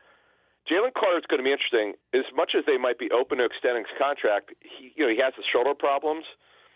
You have to figure out what that would look like with Drew Rosenhaus as agent. So that's something also that they'll look at for sure. And then offensively, there's really right now. I mean, we don't see Tyler Steen getting done. Other than that, that's nothing offhand that I could think of that they need to address right now. A couple more with Adam Caplan, NFL Insider. Don't forget to follow him on the X platform at Caplan NFL, Inside the Birds podcast. Like, subscribe, and download wherever you get your podcasts. To your point about the contracts, Adam, there's a lot of speculation out there, right, about how the rise of the salary cap can impact these teams. Well, how does it impact a team like the Eagles, for example, in an offseason like this? Yeah, I try to tell people I've changed my mind with the salary cap issues or whatever the number. The more you have, the easier it is to negotiate and structure contracts. But teams simply do not cut players for cap purposes. No matter what anyone will tell you, 99% of the time that they're wrong, they're doing it because they don't think the player could help them anymore. And that's just the way it is. Or they don't think the player is worth the cash that the player would want, and they'll let the player go somewhere else. Sometimes they might say, hey, listen, if you can't get a better deal, we'd be willing to bring you back for this number. But they don't cut players for cap purposes. They cut them because they don't think they're worth the cash. People just don't seem to understand that. I try to warn people about that, and every time it looks like we're right. The Saints, we give this example, they refuse to cut players for cap purposes. They always have cap problems. You just restructure and restructure and restructure. And at some point, you think they're going to pay the piper, but they just continue to structure. It's not a good way to do business. It's credit card spending. But it's really about cash, and then the cap is a workaround. Yes, it's real, but it's just a workaround. It's not something owners care about. Owners care about cash spend. They don't care about what they let the general manager and contract negotiators worry about the cap structure and getting under it in compliance. They worry about cash spend. Like, when a GM says, hey, we need to cut this player, he's going to know what it's going to cost us cash-wise. He doesn't say, what's the cap look like? He doesn't care. The owners don't care about that. So just be careful when you see stuff out there. People say this guy's a cap casualty. 99 times out of 100, the reporter's wrong, and they just don't understand it. I've learned that the hard way from talking to contract negotiators, and I'll take that to the bank. And really quick, before we let you go, Adam, one of the comments Howie Roseman made was that he was looking forward to a lot of the interviews they do with the guys preparing for the draft this week. One of the things you and Jeff Mosher talked about on the Inside the Birds podcast is how the Eagles do a lot of these interviews, not just for players they're going to draft this year, but for potential players they may want to acquire in the future. Yeah, and by the way, you're allowed to tape. I'm going to give you a very quick Cliff Notes version of what goes on this week. You've got your formal and informal interviews. You could tape everything. So, yeah, it's so different when the player comes into your building for a pre-draft visit, one of your 30. You could tape all of that. And Andy Reid told me one time that it's good. It's really good sometimes to use one of those 30 pre-draft visits. Maybe there's a player you don't think you'll be able to get, but you never know for free agency, Josh. That's why it's important. The physical examinations are by far the number one most important information to get. The workouts have its importance, but it's secondary. Unfortunately, some careers have been ended by pre-existing medical conditions that players did not know about.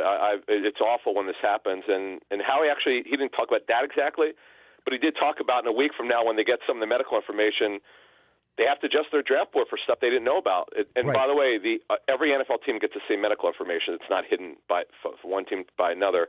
Now, their opinion of it may differ, that's for sure, but the medicals are important, interviews are important, and workouts as well. I'm glad you said that. I was saying that earlier as well. There's no hidden information with these medicals. It's all, everyone's got the same information out there. Adam Caplan, NFL Insider at Caplan NFL on the X platform, Football at 4, powered by the Inside the Birds podcast. Like and subscribe and download wherever you get your podcast. Adam, take care. You got it. Thank you. Josh Hennig filling in for Mike Gill here on the Sports Bash on 97.3 ESPN. Don't forget, Football at 4 is always being powered by Ocean Casino Resort and the Fanatics Sportsbook, the place to be, not just for football season, basketball, hockey. The NHL is coming back this week. Maybe you want to watch a UFC fight over there. How about that big college basketball tournament in the month of March? The place to be is Fanatics Sportsbook inside Ocean Casino Resort in Atlantic City. So go to the Fanatics Sportsbook, go to Ocean, go for the win. For more information, visit theoceanac.com.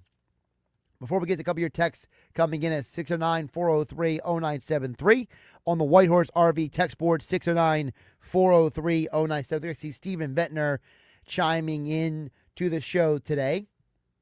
You know, poor Steve, I actually gave him a compliment yesterday, and I found out that he wasn't even listening yesterday. It's like, what poor guy. Poor guy texts Mike Gill all the time. We all poke fun of him. And then the one day we actually give him a compliment on the radio, he doesn't listen.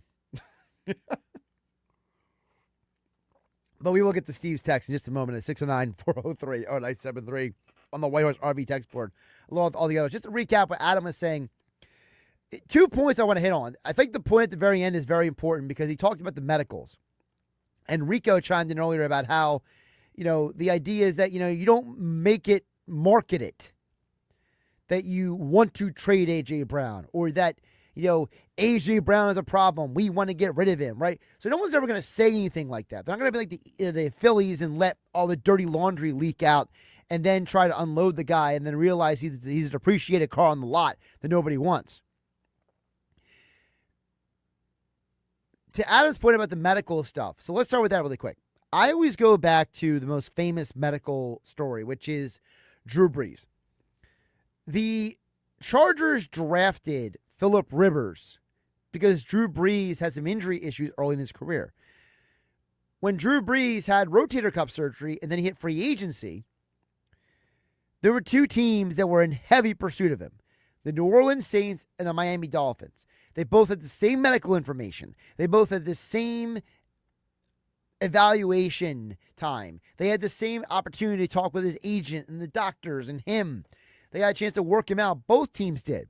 But the Miami Dolphins said, we're failing his physical. We don't think his shoulder is going to be able to hold up. The Saints doctors said, no, we think his shoulder is fine. We should sign him.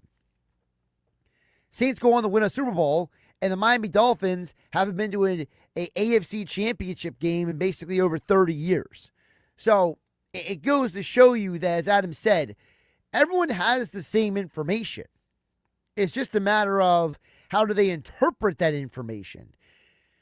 The Philadelphia Eagles are at the Combine this week gathering information, talking to people. You heard Howie Roseman say it earlier when we played the press conference here on the Sports Bash on 97.3 ESPN. Josh Hennig filling for Mike Gill on a Tuesday afternoon. It's the idea that Howie's like, hey, we are going to talk to Dallas Goedert's agent this week. You heard Adam Caplan say it there, that they have a very good working relationship with Goedert's agent. Well, in order to maintain that good relationship, they want to keep talking to the agent. They want to be like, hey, let's have an honest conversation about Dallas Goedert. Let's have an honest conversation about who Dallas Goedert is to this team moving forward. I think it's very, very, very important that the Eagles are treating this week as information gathering. You heard that Howie Roseman was asked about Jalen Phillips. He says, hey, he's a great fit for Vic Fangio's scheme, and he's a good fit for our ball club. Well, it's not easy to fill that void if you have a guy who makes sense. I've been saying all offseason, Jalen Phillips should be the number one priority for the Philadelphia Eagles this offseason. And part of being the number one priority for the Eagles this offseason is the reality that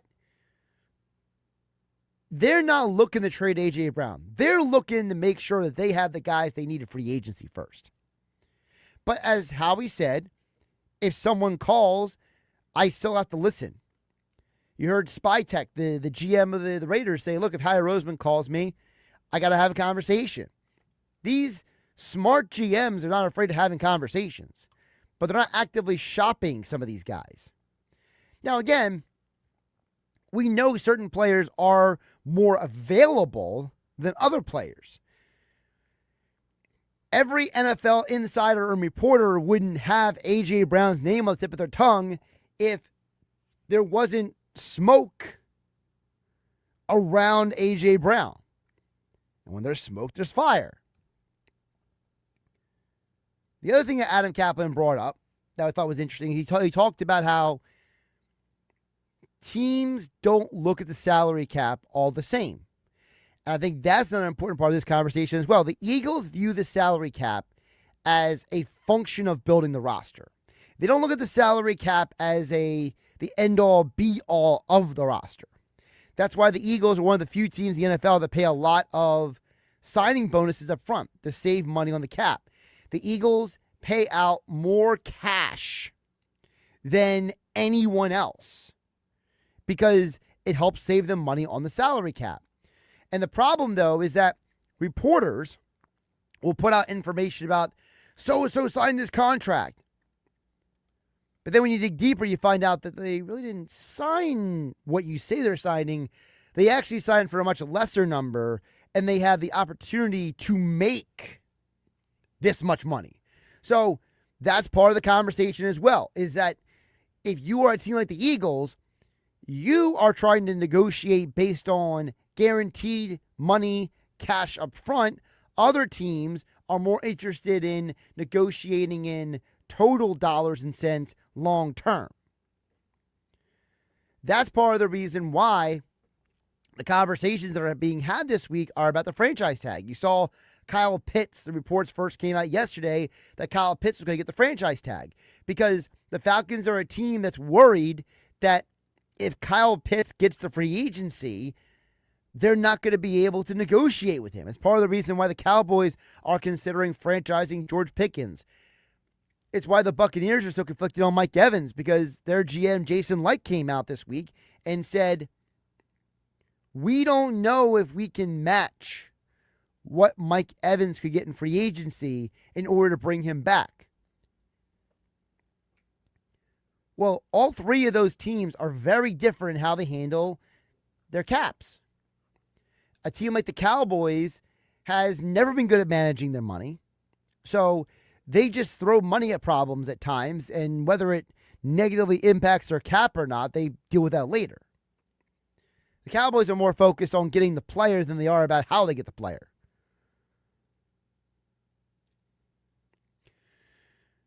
The Buccaneers are a team that does come a little bit more from the Howie Roseman, Andy Reid, Joe Banner tree of roster management, of cap management, of are we in a position to manage this number? Now, the problem is the Bucs don't have as much on-hand cash as a team like the Eagles do, so it's a little harder for them to do that.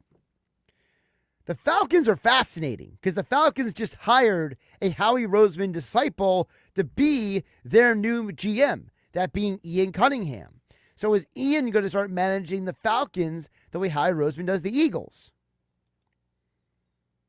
Something to think about. 609-403-09. So a couple texts before we hit the break. Steven Ventnor chimes in and says the Eagles need to re-sign Jalen Phillips and extend Jordan Davis. I 100% agree. He says the Eagles need to focus on drafting offensive line and wide receiver in the draft. We're about 2 months away from that, but sure. I think, though, that depends on what they do with a couple other positions, honestly. And then he says they got to trade for this guy, sign that guy. I'll just say this, Steve, and I will say this to anyone about all this stuff. I don't look at trading and signing players through the prism of what I would like the Eagles to do. I try to do it through the prism of what I know is or isn't like legitimate. And there's no information out there that would suggest that the Chicago Bears are interested in trading Cole Kmet. So until you have substantive information that Cole Kmet would even be a tradable asset, I can't rock with you there, man. But I 100% agree they need to re-sign Jalen Phillips and extend Jordan Davis. Because you could argue those are two of the 5 most important players on defense at this point for the Eagles. Danny HC says complex individuals like A.J. Brown are short-term only, not just in sports. Yes and no. I think Danny HC, as a general principle, you're right that, when you have somebody who's got as many complexities as A.J. Brown, I almost said Jalen Brown. Someone that's many complexities as A.J. Brown, it's hard to know where you stand with them at times because they're constantly waffling. If you watch the 8-minute video that A.J. Brown did about mental health and his reaction to Rondale Moore's passing and everything, there's a lot in there about A.J. Brown that, I think is probably some of the most candid talk that he's ever had. The problem is that he seems to be unable to have those same candid conversations and those honest, open conversations about other things. And so it just kind of goes to show you that someone who, on one hand, is willing to be so open and honest, but on the flip side, has used social media to be passive-aggressive, it shows you why he's frustrating. And I don't know if it's true that unless evidence comes out that A.J. Brown is like a locker room cancer or that there's something about him that we don't know and that that's why he's a problem for this team, that I tend to think that his complexities have not completely shortchanged. His complexities have not completely been the reason why the offense has not worked. It's not the reason why. I don't think his complexities are why he dropped passes. Let's put it that way. I think that there's some other things going on there. I think being complex is not as much of a negative. I think a guy like Brian Dawkins was very complex, but he's a Hall of Famer, and he didn't never let his complexities impact his ability to play the game. All right, coming up on the other side, we got Knicks Nuggets today on the Sports Bash. Josh Hennig filling for Mike Gill. 97.3 ESPN FM, 97.3 ESPN mobile app powered by First Bank of Seattle. We are streaming live on YouTube and X at 973 ESPN. It's the Sports Bash with Mike Gill. Do I have everybody's attention now? On 97.3 ESPN and the 97.3 ESPN free mobile app.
This is the Town Square, New Jersey Info and Weather Network. Progressive Insurance presents the Sports Flash on 97.3 ESPN.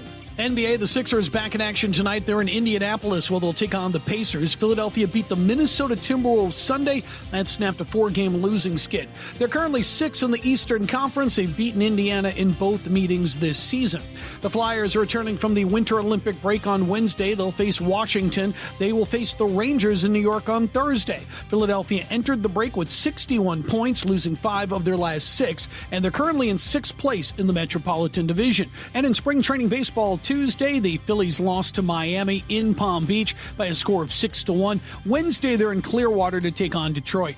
The sports update brought to you by Progressive. Bundle auto and home, renters or condo, and save with Progressive. I'm Tony Desiri, and that's your Sports Flash on 97.3 ESPN.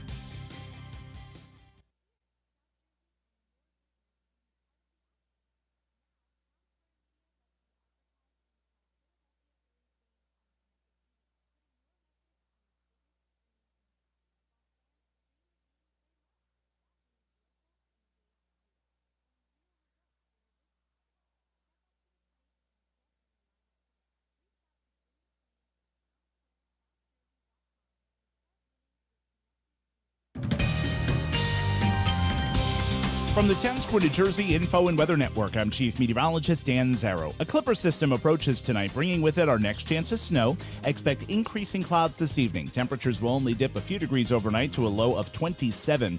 Early morning light snow possible tomorrow, which could produce a coating of accumulation. Not a lot, but it's during the morning commute. Clouds give way to sun tomorrow, high 43.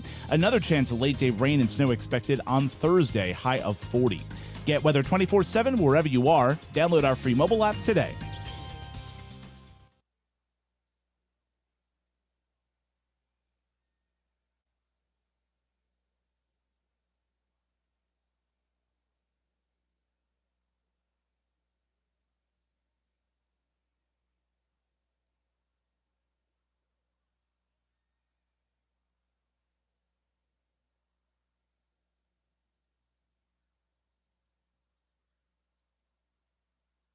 We have the perfect solution for sitting in traffic. You come with me. The Sports Bash with Mike Gill on 97.3 ESPN and the 97.3 ESPN free mobile app. Josh and affiliate for Mike Gill on the Sports Bash, 97.3 ESPN FM. 97.3 ESPN mobile app powered by First Bank of Seattle City. Streaming live on YouTube and X at 973 ESPN. We will be joined by Nick Earnshaw in just a bit here on Sports Bash, 97.3 ESPN.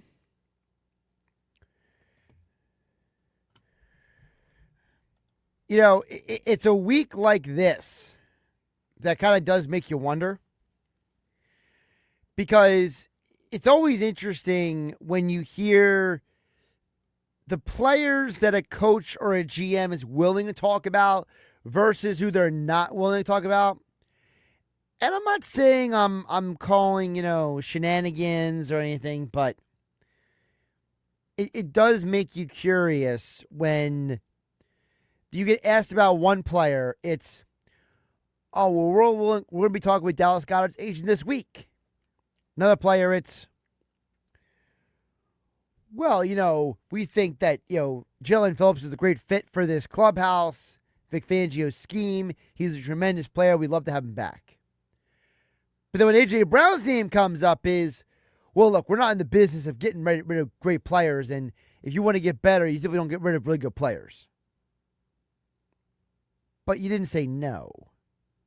You just said, we're not in the business of getting rid of really good players. Very, very different kind of conversation there. And I think that's why, for me, I do look at some of this stuff as a little tongue-in-cheek. Because, as Adam Caplan said, you can't look at this stuff and be like hyper, like, it is this or else. Because you do have a comment like from Rico on the text board at 609-403-0970, which says, Josh, I might not have watched 24/7 of every Eagles snap, but I thought Jalen Phillips didn't show up in the Eagles playoff loss. Well, my answer to that, Rico, is you could argue that Vic Fangio didn't show up in the playoff loss. Vic Fangio got outcoached by Kyle Shanahan. But the difference is that no one's saying that we shouldn't have Vic Fangio back, right, Rico? You could argue that of the, 17 times 2 is 34, 35, 36. Of the 40 games Vic Fangio has coached, he's had 2 games where he has legitimately been out-schemed, out-coached, etc. But we're not getting rid of him. So I don't think it's fair to say that we shouldn't bring Jalen Phillips back because he might have not played well in the Eagles playoff loss. I think that's where the rub is for someone like me, Rico. I'm not saying you're wrong. I'm not saying that I don't look at a guy like Jalen Phillips and I'm not going to bring him back. I'm just saying that let's not hold one game against the guy and overlook the fact that he was still a positive force and for a team who didn't get a lot of pass rush last year. Let's get to Nick Earnshaw. Nick Earnshaw joins us for today's edition of Nick's Nuggets on the Sports Bash on 97.3 ESPN FM, the 97.3 ESPN mobile app powered by First Bank of Seattle, streaming live on YouTube and X at 97.3 ESPN. Nick, how you doing today? What's going on, Josh? How are you on this fine Tuesday afternoon? It is a fine Tuesday. By the way, while we're at, because we are on the stream, I do want to point out that apparently Angie didn't think I was going to make it into the studio yesterday. Wow. You made it today, though. You made it yesterday as well. I mean, it was a little behind, but it's all right. You made it to the airwaves, and look, you're here again. Well, yesterday was dicey. Okay, yeah. I'm not gonna ignore the fact that yesterday was, snow getting and trees were down and half the roads weren't plowed. So, but I thank you, Angie. You called me a total winner. So. There you go. You are a total winner. You're in again today. Are the Eagles winners today? Will A.J. Brown be back? I don't know. I don't know. After all the things that were said today, we don't know. We want him back. I mean, it was just a whole lot of nothing today, really. That's what I took from it. Obviously, they want the guy back. He's talented. He's been a big part of this team on its run over the past couple of seasons. But, I mean, I can't take anything that Sirianni and Howie say today to heart. Okay, I just say it really quick. I said it earlier. So they ask Howie about the Mannion hire. And Howie does the whole, we interviewed a ton of people and, we came to our process and we really feel that Mannion's going to be what's best for Jalen Hurts. But you have to ask the head coach more about it. And then they ask the head coach, and he opens about talking about his family. Well, he comes from a great family. And it's like, this is why people hate Nick Sirianni. Because Nick Sirianni can't just get up there and say, we interviewed however many people. He was the best candidate for the job. Sirianni's going to tell us about his family. No one gives a flying about his family.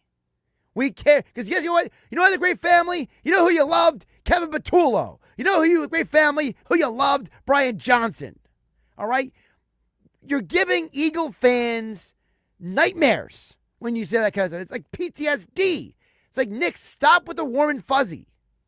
Yeah, no, I hear you. It's the, deflecting the answer. He's going to answer it for me. Yeah, well, I go back to my Mount Vernon days and all this good stuff. Oh, that's the worst, too. It's just, listen, they want AJ back. Everyone wants AJ to be back. Does he want to be back? I don't know. I don't know who to believe when they go on these player podcasts. They go up in front of the combine and answer questions from the media, but don't really answer them. It's just wait and see at this point. And then I know ESPN put out a clip of Sirianni saying, quote, they interviewed him after he had the press conference, the whole thing. No. Kimberly Martin grabbed him before. It was before. That interview was live at the same time over my shoulder that we were airing Howie Roseman. So somehow the Eagles gave Nick Sirianni this exclusive with Kimberly Martin before he got up on the dais. Like, what is going on here? Quote, he has meant so much to our football team these past 4 years. We want to keep good players around. Always excited to have him on the football team and look forward to continuing that relationship. End quote, Josh. Blah, blah, blah. Yeah, they didn't give us much today to react to with the A.J. Brown stuff. I know earlier they said something in the Tim McManus article, but I mean, listen, it's the same stuff over and over again. Obviously, you want the guy back. He's talented. Does he want to be back? Is he asking for more trades? We don't know. I thought the biggest comment today was actually not by the Eagles or Nick Sirianni. Who was it from? So John Spytek is the GM of the Raiders. And he was asked about Howie Roseman. He basically said that him and Howie Roseman have a very good working relationship. And if Howie calls him, they're going to have a conversation.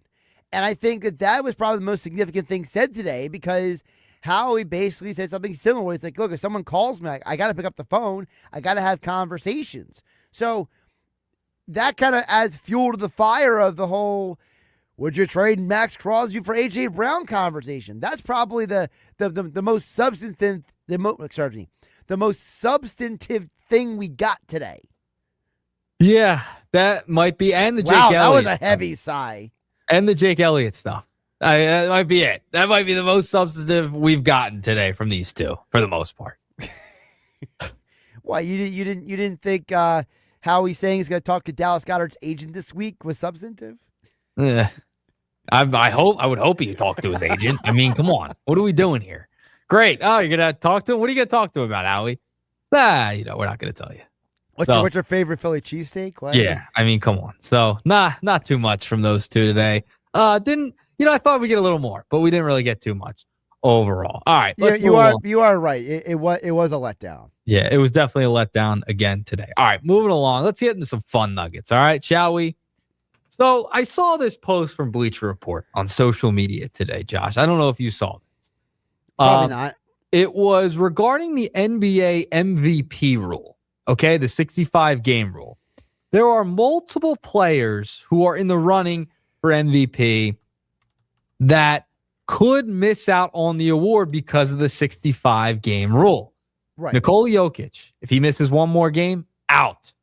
Devin Booker, 3 more missed games, out. Wemby, 4 more missed games, out. Luka, 5 more missed games, out. SGA, 6 more missed games, out. Ant-Man, 7 more missed games, out. LeBron, Steph, and Giannis are already ineligible for NBA awards.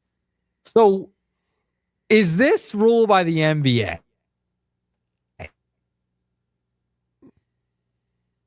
So that last part again, you broke up there for a second, Nick. You got me back? Yeah, your thing went all digital. You were like, all right, let's see. You got me back now. I got you back all now. All right. Awesome. So what was the question? Well, so the question I posed to you in the audience is, does the NBA need to go back and rectify this rule once again with all of those players I just named being on the cusp who are in the NBA MVP conversation, with them being in it? Do they need to go back and look at this rule again? All right. So I'm going to pull up the list so the audience watching on the stream can see as well, okay?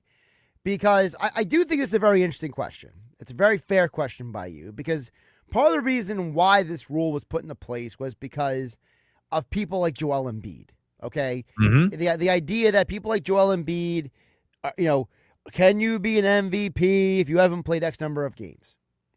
So for those who want to know, if you missed Nick before he had digital breakup there, so Jokic missed 1 more game.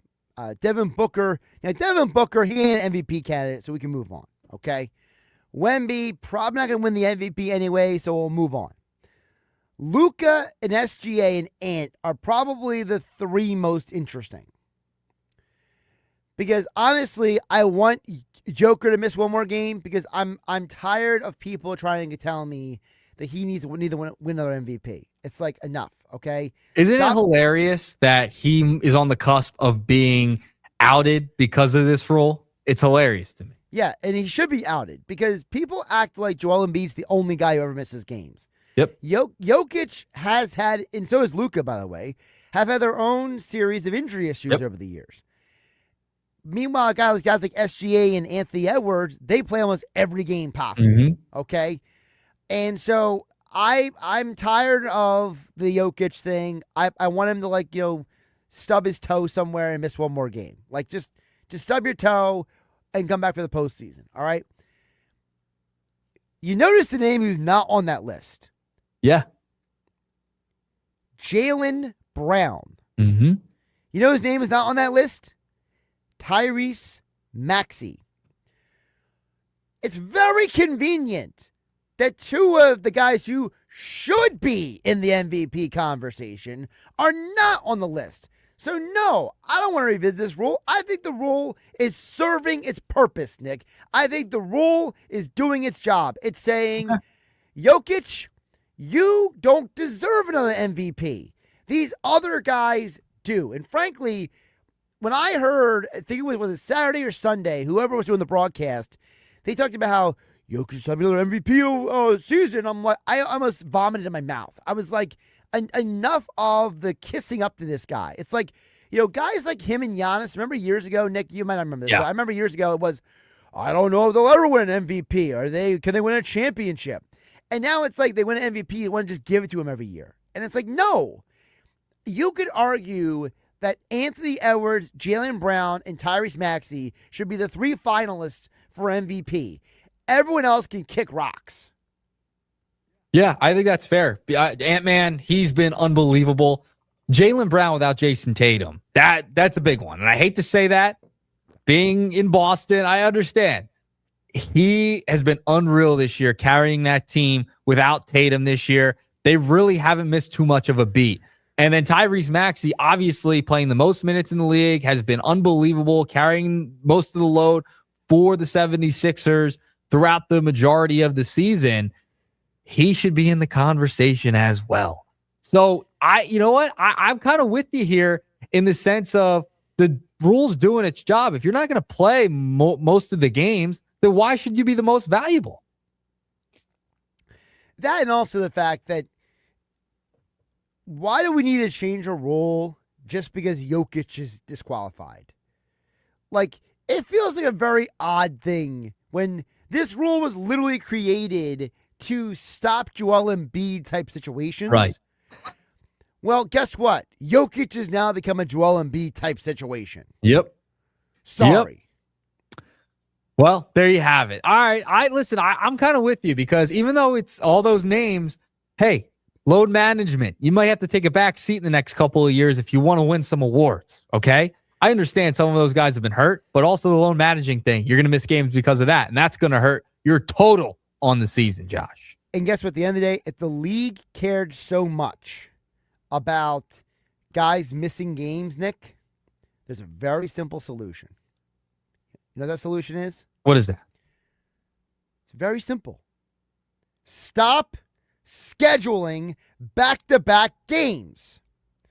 There's no reason why for a league that begins play in October and whose NBA finals are in June need to have back-to-back games. If you really cared about these guys playing more often, stop asking them when they're telling you we don't want to play back-to-back games and then say, here's back-to-back games. I get it. I'm with you. All right, moving along. I got another hypothetical for you. Okay, Josh? This is a story I was reading in Awful Announcing today. Okay. Army coach Jeff Monken suggested moving Army-Navy to Thanksgiving weekend due to the concerns of the college football playoff. We know how long it's taking with the extended bracket of the college football playoff. Right. Right now, the game is played the second week of December, if I'm not mistaken, for Army-Navy. He suggested with the ever-evolving college football landscape to maybe moving the Army-Navy game to Thanksgiving weekend. It could either be on Thanksgiving, the Black Friday, or on the Saturday after Thanksgiving. Josh, would this be a smart move for the Army-Navy game if we moved it to Thanksgiving? I wouldn't hate waking up to watching that football game. Now, was Monken saying it would be on Thanksgiving itself? Could be. He just floated the idea of weekend. One of those days. Thursday, Friday, or Saturday. Because what I would love is, first of all, I don't hate the idea at all. I think that Monken, he's thinking outside the box. He's saying, look, we want to maintain the love, the integrity, what this game means, right? Putting it that weekend solves two problems. One, it prevents a conflict with the conference championship game. So if either Army or Navy's in a conference championship game, their game does not get impacted by that, right? It maintains the importance of Army-Navy. Number two, Thanksgiving weekend has traditionally been rivalry weekend in college football. So it's like you got Mississippi State, you have Arizona State, you have Ohio State versus Michigan. Like some of the biggest rivalries are already that weekend. Here's what I would do. I wouldn't put the game on Thanksgiving. Let the NFL do their thing on Thanksgiving. Okay, we get that. All right, we know that. What about if they kind of led everything up to the NFL? All right. We had to keep up that NFL game at 3 o'clock, right? On Black Friday. Right. Lead it up to that. Army-Navy was the noon. Yeah, I don't hate that either. Or you could do a morning game, Army-Navy, on Thanksgiving if you wanted to have football all day. You have Army-Navy to wake up to, and then the NFL the rest of the day. There's a number of ways they could go here with this. I would just need more information about what the TV contracts, right? How tied they are to the Macy's Day Parade and stuff like that. It would get complicated, I think, with that type of stuff. So I could see a Black Friday move being probably the most realistic. I mean, you could do Saturday, but Black Friday would make it more of an event because it would be the day after Thanksgiving. Exactly. They're already trying to make football on Friday, the big thing now too. Following Thanksgiving. I wouldn't hate that either. Waking up to Army-Navy would be absolutely fantastic. I know they usually play it later in the day for the most part, but waking up to it, noon. If you do it noon on Friday, now you're like, hey, everyone spent time with their families, Thanksgiving, it's Americana, blah, blah, blah. And now when the cadets, everybody come out for Black Friday, it's like it's the Black Friday, it's the Black Knights of the Hudson versus the midshipmen. Who's going to win? It adds a little flair to it to me. I think, you know what? I think Monken's got the right idea. He's got something here. I think Monken's got something here with this one. I like it. And the fact it's rivalry weekend, I think it's pretty cool if they were to do that. You know who probably won't like it? Who? Billy Schwein. Oh, yeah, I know. Can't change it. Can't move it off. Can't move it off that. Can't move do it off it. December. Probably. I'm going to bring that up to him this weekend. How about that? Please do. His reaction. It would be absolutely hilarious because I know Billy will be against it. Billy does not like change in any form whatsoever. I will do that right after he names off a couple of players like we did last weekend. Oh, wait, really quick. Explain this to me. We got a couple seconds left. So explain. So what is this thing you're doing with him now? So we have a new segment. Billy is notorious for getting names wrong. Notorious. Right. So we are weekly. I think we're going to do it every weekend now on Saturdays, as long as I'm there. Okay. We are going to give him a list of players to name off. Okay? From any sport, 4 majors. He's got to try and read the name off correctly. So he doesn't have to remember them. He has to read. He just has to read them off correctly. He was 0 for 5 last week. He was 0 for 5. So it's like you're testing his pronunciation skills. Yes, we're testing his pronunciation. He was 0 for 5 last week. Okay. Maybe he can get one this week. So Halapuli Vati Vaitai, Sergei Fedorov. These are good. I might write these down. He did Giannis last week. Jared Saltilamakia. Got them all wrong. What's another hockey player? Ilya Kovalchuk. Dustin Byfuglien, he got wrong. Oh my God, that one's easy. Oh my goodness. Here, Josh, I'll leave you I got to tune into this segment now. Saturdays, Nick Earnshaw is producer for Billy Schwein in the locker room here on 97.3 ESPN. Coming up, we'll get back into the Sixers conversation, plus more of your text about the Eagles on the other side. Josh Hennig filling for Mike Gill on the Sports Bash here on 97.3 ESPN.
home of the Philadelphia Eagles. They got him again! Sixers. Bang! It's good! Ball game! And Flyers. Tipped in front of the net! 97.3 ESPN. WENJ. WENJ HD. Millville, Atlantic City. A Town Square media station serving all of South Jersey.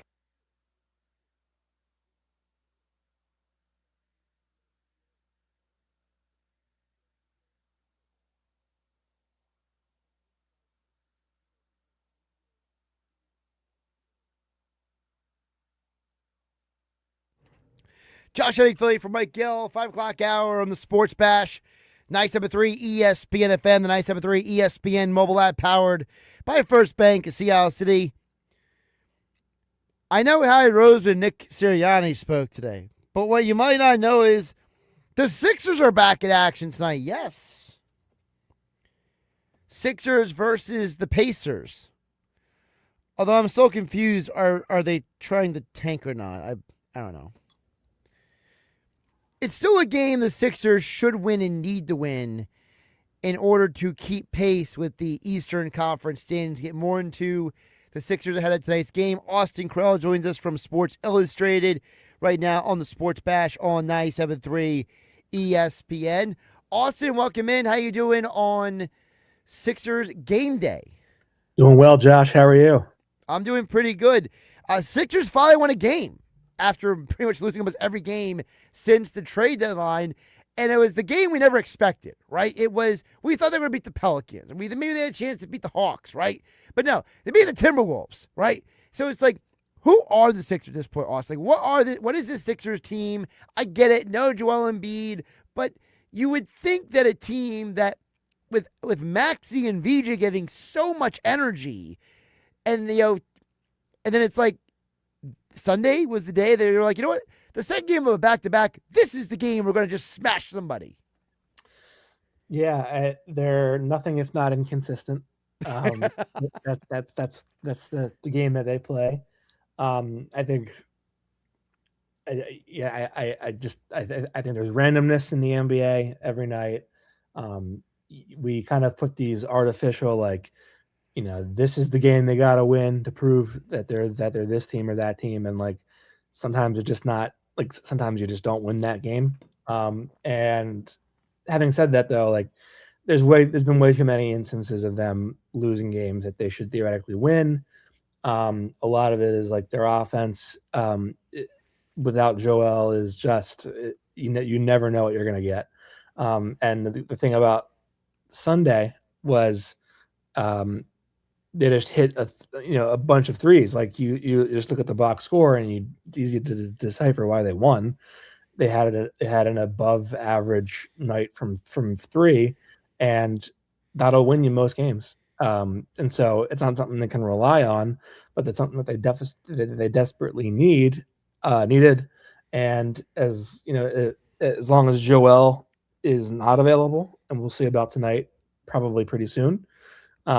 As long as Joel's not available, you'll just take every one of those type of games you can get. You mentioned about the Noah Joel situation. Are we treating the Joel not playing as an abundance of caution, as has been ascribed by his trainer Drew Hanlon, or do we think there's legitimately maybe something going on here? I think each game that passes, that this stays a topic, is cause for concern. I mean, I do think that they've shown a comfort with slow playing these injuries, or Joel's availability the last year plus. I mean, last season it was like they were like slow playing until it was, oh wait, there's an actual problem here, like he can't play. And at that point the season was lost anyway. But this year he's had long stretches of being able to play, and they've proven to be pretty good when he's at his best. And so I think, the optimistic scenario is they feel like they've proven something with him, and therefore they feel like, okay, like we can let him rest a little bit more now. The pessimistic scenario is, and Nick Nurse said this past Thursday when they returned from the All-Star break, like, yeah, he I'm not concerned about this shin thing. I don't think it's a long-term thing. Well, now he's missed. If he plays tonight, the streak will be over. But if he doesn't play tonight, he'll have missed 4 games with this, and it'll be 6 games in a row that he's missed overall. So time will tell. But each game that passes, it becomes more of a topic. And if he doesn't play Thursday against Miami, that tells you something. Like it's an important game for standings purposes. You mentioned about the standings. The Sixers right now, they're kind of on that teetering between the play-in and the actual top of the standings here. You know, I know that one game is not going to like doom them, but you know, is it just me, or does it feel like there needs to be a little more sense of urgency with this team, with guys not named Maxey and VJ? Because I want to point out that those guys are 100% effort all the time. It just feels like the other guys are kind of like, oh, I'm having a bad day at the office. All right, whatever. Well, the other guys being who? Well, like, for example, I feel like there are times that like Drummond will come into the game and it's like a guy gets past him, right? And he can't block the shot. And he gives you kind of like the, oh, well, I didn't get that. And then he like walks down the floor and doesn't get in time for the rebound that he could have had. Well, I think part of it is not to like throw Drummond on the bus, but you asked for a specific example. No, I understand what you're saying. I thought you meant like Joel and Paul instead of like another ancillary piece down the roster. No, I mean like not to interrupt you, but like to me, I've been saying before you came on this week, Paul. Sorry, Austin. What day is it? I don't even know what day it is. I hope you are you home? Because I hope you have electricity. Okay. I don't have electricity, so like the whole thing is like throwing me off this. Just sleeping at the office. Yeah. So anyway, I've been saying for the last 2 weeks that I think one of the problems with the Sixers is that when they don't win games, and there's no Joel, and there's no Paul George, it's even more imperative that the guys around Maxey and Edgecombe do their job. I'm not asking them to score like 25 points. I'm just saying Quentin Grimes, Andre Drummond, like the guys who come off the bench or the guys who are only playing like, we need those 18 to 20 minutes to be a good 18 to 20 minutes. Well, so I think part of it is eventually you are overexposed as a role player, and it's like I can be effective in these spurts, but when I'm asked to be playing this many minutes, like eventually I'm just going to get beat. And the part of it is probably the team is getting beat pretty handily in a lot of these games without Joel, and it's just demoralizing. And all you can do is kind of just drop your shoulders and say, "Well, I guess that's it." And I think part of it is like simply put, they don't have a lot of really good pieces in place without Joel and Paul, and part of that is a product of having 2-3 max contracts in this collective bargaining agreement, and part of it is like the roster just simply isn't good enough. I mean, when they lost the Pelicans, I scrapped my gamer and I wrote a column where I was like, how is this possible that you build a team that doesn't have any shooting? And like that's to me like a central issue in all of this is you like Maxey the defense throws everything at Maxey. He passes the ball to the open guy clanks a 3. What do you do with that? Like it's simply not a skill that they have an abundance of, and it really, really hurts them when Joel isn't available. Talking with Austin Krell, of course, cover the 76ers for Sports Illustrated. Give him a follow on X at NBA Krell. Also check out Sixers on SI on the X platform. Josh Hennig filling in for Mike Gill here on the Sports Bash on 97.3 ESPN. You mentioned about the no shooting issue, right? And I think you and I touched on this last week a little bit, which is, you traded away Jared McCain. You didn't really upgrade the roster. Campaign's a nice player, but like he ain't fixing all your problems. So it kind of like it's a really bad predicament to be in, that like you are now this dependent on Joel and PG coming back and being Joel and PG. Whereas maybe if you would have, I don't know, added somebody not named Campaign to the team, maybe you would not be, like, yeah, you ever see the gif of the guy sweating bullets? Yeah. Like, yeah. Yeah, I mean, I feel like that's how Nick Nurse feels sometimes. So I don't think Nurse gets to walk away blame free here for their offense. I think Okay. he has a piece of the pie. I will say that, like, I've had this conversation 1,000 times with friends since the trade deadline, and no one's ever going to get me to believe that Jared McCain alone was fixing any of the problems. Just like you said, Cameron Payne was not fixing all the problems. Like, a team that is bottom half of the league in 3-point shooting, or maybe even worse than that on most nights. One guy who's a very good shooter is not going to fix all the problems. The defense can scheme that guy out of the picture fairly easily. If they had maybe Isaiah Joe and another shooter, it was a dead eye, and Jared, okay, then subtracting one shooter actually does make it a lot harder for your offense, because you put 3 guys in the court who could shoot the ball next to Maxey, and they're a really hard offense to stop. But you put one shooter on the floor next to Maxey, and it's like, that's not that hard to stop. And so one shooter doesn't make them, I think, markedly worse. But I understand the sentiment of, like, this guy was had a skill that you need, and he was a likable personality, and you just traded him and didn't add anything at the deadline. I get all that. But to me, I mean, the argument that I would make is the team would be probably a lot better, even if they were flawed, but they'd still be a lot better, a lot more exciting, if you just put, like, 4 different clones of JJ Redick on the court next to Tyrese Maxey. Like, it sounds silly to say, because that's a small guard, but it's like, no, that's like a lot of shooting, and that makes your offense a lot more hard to defend than it is in just to throw 2 guys at Maxey and pray that Quentin Grimes can beat you. And he hadn't been beating them until he did on Sunday. Well, also, if your lineup was, let's say it was Maxey, Edgecombe, Marco Bellinelli, Ersan Ilyasova, and George Niang, like, can you imagine, like, what that would look like? Not the Maxey, most just versatile bunch. They'd have their warts, of course. Right. That's what they would score a ton of points. Right.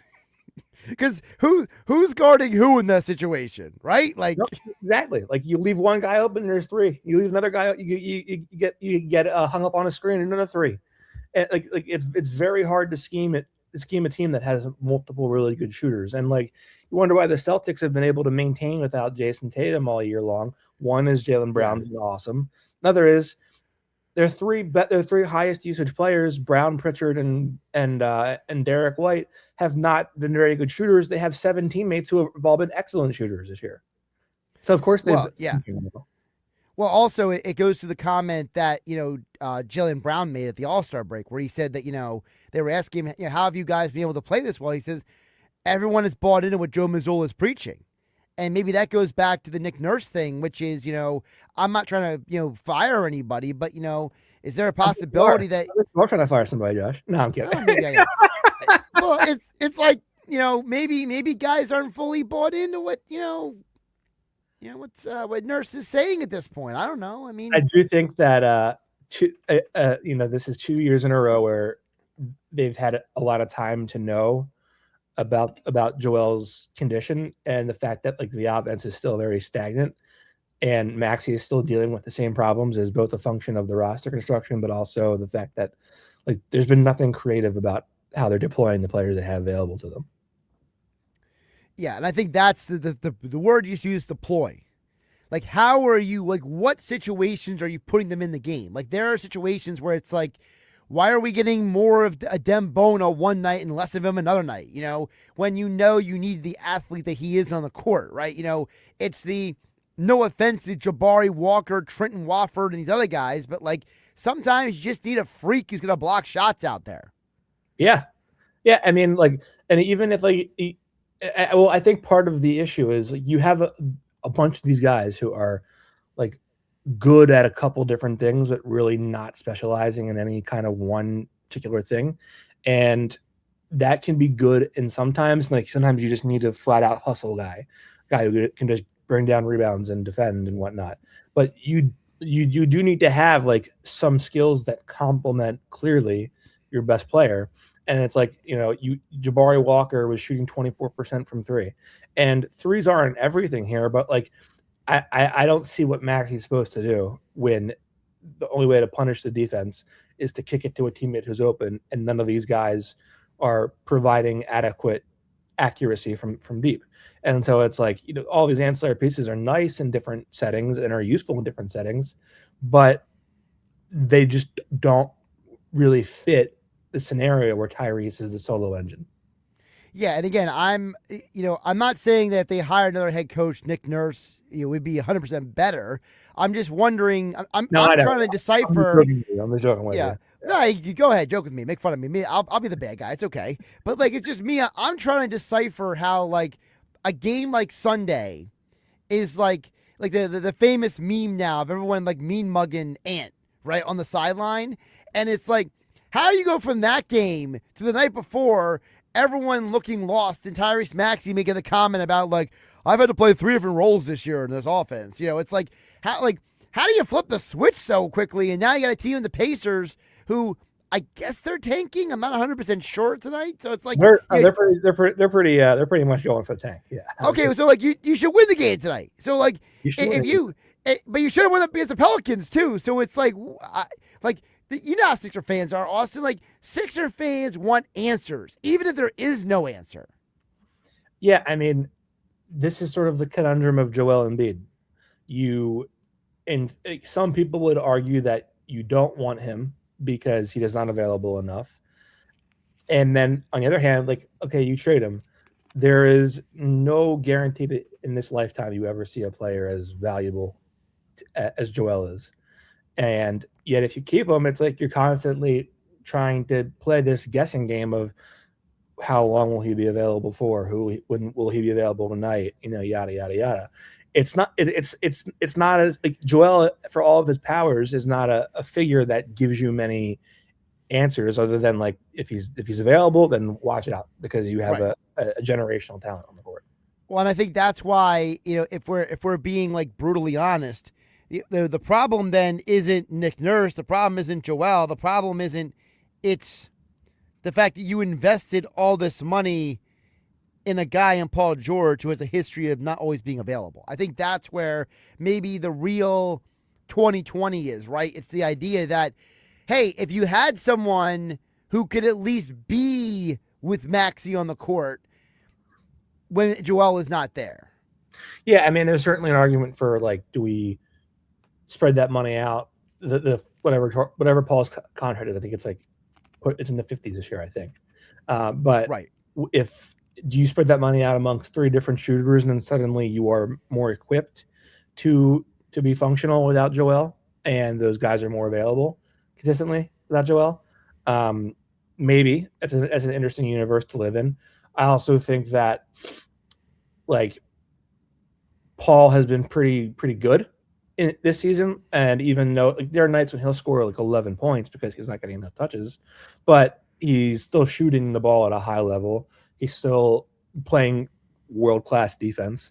Like, Paul's been extremely valuable to them, and I do think that Paul, for all of the health concerns, like I was having a conversation today, if you take away the recovery from the injury he had in the summer and the suspension that he's had so far, and I get it, like we could do that for any player who's injured, but like if you take away those games, he's still played 77% of this season, and he has not missed time for any new injuries. It was the drug suspension and he's currently on, and it was the time at the beginning of the year because of the recovery from surgery. He's been fairly available, so it's like.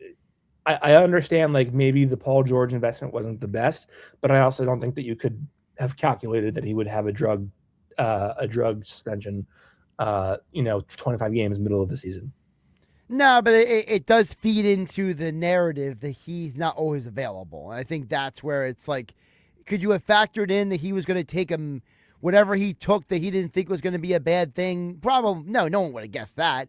It's just the idea that if you had somebody else, maybe it just would have been different. Like you said, if you would have spread the money out to maybe a couple different guys who are more of a history of availability, that's all. No, and I get it. I do think that is the way that Daryl Morey thinks, is like 3 max level guys. I mean, my team is incredibly hard to scheme against in the playoffs and defend in the playoffs. And playoffs are all about how do you manage, matchups and whatnot. And I think in theory, like it's a decent theory, but parking that money into guys who are 30 plus is a very volatile investment. And you're only a product of the players you have available to you. And Paul was a rare scenario that to have available, but there is a case to be made. Like, hey, Contavious Caldwell-Pope, for example, not the best player in the world, but maybe a player like him and some other defensive-minded wings helps you kind of seal some of these holes. Or you just resign George Niang, but yeah. Wow, you have a love for George Niang. I'm just thinking of guys who were here. It's just I'll let George know that you're a big fan. I've heard he's a nice guy. I never met him. George is a nice guy. Yes. He's Austin Krell at NBA Krell on the X platform. Follow all of his work with it on Sports Illustrated, Sixers on SI. And he joined us right here as the Sixers are back at action versus the Pacers. Tom McGinnis on the call here on 97.3 ESPN. Austin, always great stuff, and I appreciate you calling me out on my ish here over here. I'm never coming back here on ever again, am I? No, that's why you're coming back. Because this is too much fun. There we go. All right, Josh, have a good night. It's like one of the most unboring interviews of all time. Come on. That's what I'm here for. That's why I come. I'm the concept. Thanks, Austin. Appreciate it. Josh Hennig here on the Sports Bash on 97.3 ESPN. Coming up on the other side, we'll get back to the text board, 609-403-0973. Scott and Kate May, as well as Jeff in Ocean City. I also see James in Delaware chiming in the White Horse RV text board at 609-403-0973. Josh Hennig filling in for Mike Gill on a Tuesday afternoon. Yes, it is Tuesday. I'm going to get my days and hours straight at some point today here on 97.3 ESPN.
It's the Sports Bash with Mike Gill. Keeping the fans entertained and happy. On 97.3 ESPN and the 97.3 ESPN free mobile app.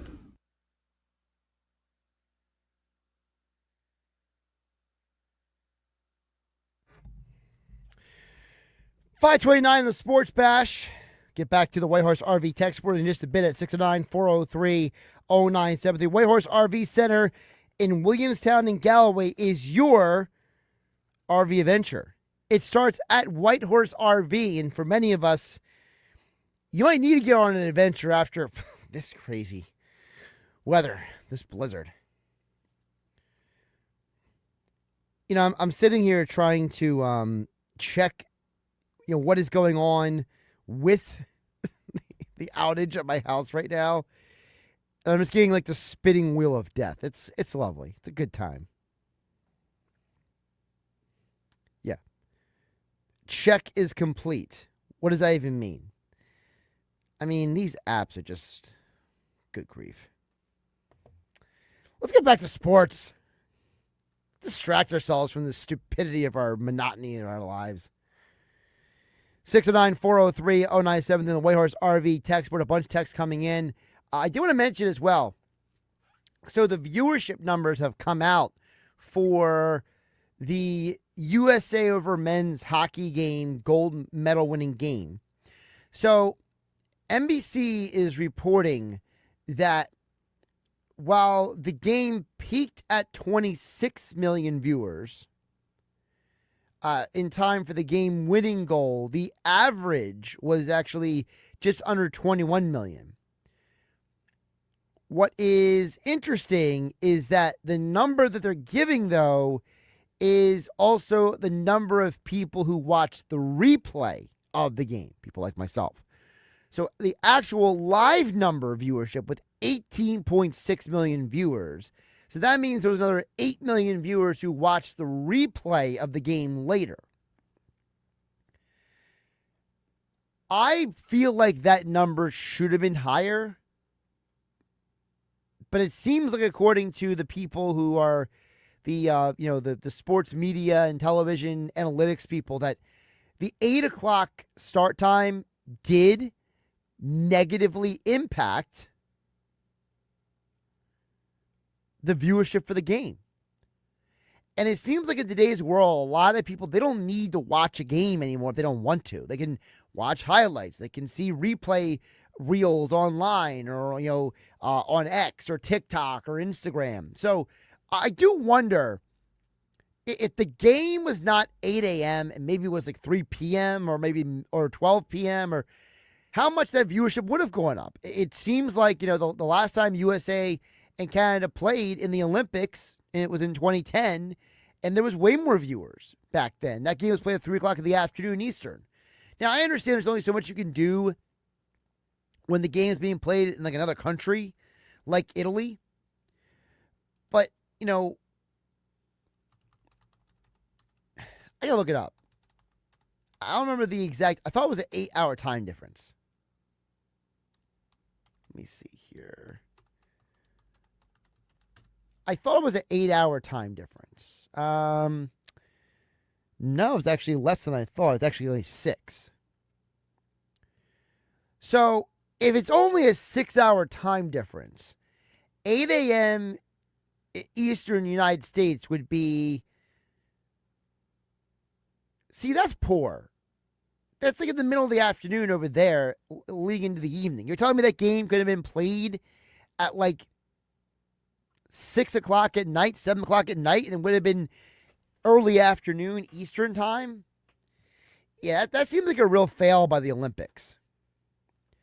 Now, I will say, I don't know how much of the schedule of these game times is because of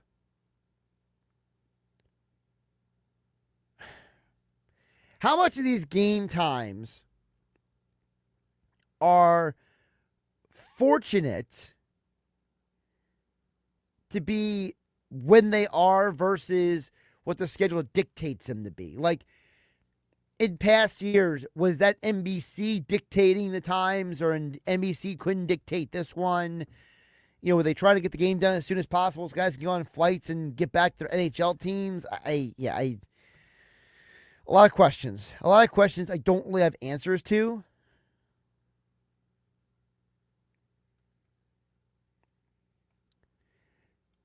All right, let's get to the text board. Whitehorse RV text board, 609-403-0973. Joey D. and Ventnor agrees with me. He says, Josh, I feel you on what day it is, with the confused and dizzy emoji. Yeah. Anyone who's dealing with the elements, whether you're working out in them or maybe you're someone who doesn't have electricity or whatever it may be, none of us know what day and time it is. We only know because we have smartphones. More text coming in on Whitehorse RV text board at 609-403-0973. Chuck and Marmora chimed in a little bit earlier, but the A.J. Brown stuff says, Josh, I disagree with you about A.J. Brown. I think his difficulty showed up on the field. He wasn't giving his all, and yes, his drop passes were definitely part of his attitude. That's a cardinal sin in Philadelphia. B-Dog gave 100%. Allen Iverson had issues, but he always gave 100%. Just try isn't too much to ask for, says Chuck and Marmora. Chuck, I don't think you're wrong. I don't think that saying that AJ allowed his, whatever you want to call it, you call it difficulties, issues, whatever it may be, it definitely did bleed into his play. I think the problem is that what makes a guy like AJ Brown different than, let's say, a Terrell Owens, right? Or some of these guys who have played in Philadelphia who have been considered like problem childs, right? Guys in the locker room, other coaches, like there would be reports out there about like them being malcontents, them being problems. Part of the reason why Hassan Reddick got moved was because he was a huge malcontent in the 2023 NFL season to the point where the Eagles felt that they couldn't keep him around. That's kind of more so what I mean, Chuck and Marmora. I'm 100% with you. I have been ripping A.J. Brown for the drops and the lollygagging and the not running routes efficiently. I've been complaining about that for months now. So I'm totally with you on that. And if you came to me, Chuck and Marmora, and said, we got to move on from A.J. Brown because he's not putting 100% effort, he's not giving his all to this team, his talent ceiling does not make up for his inconsistent play, then yes, I'm with you.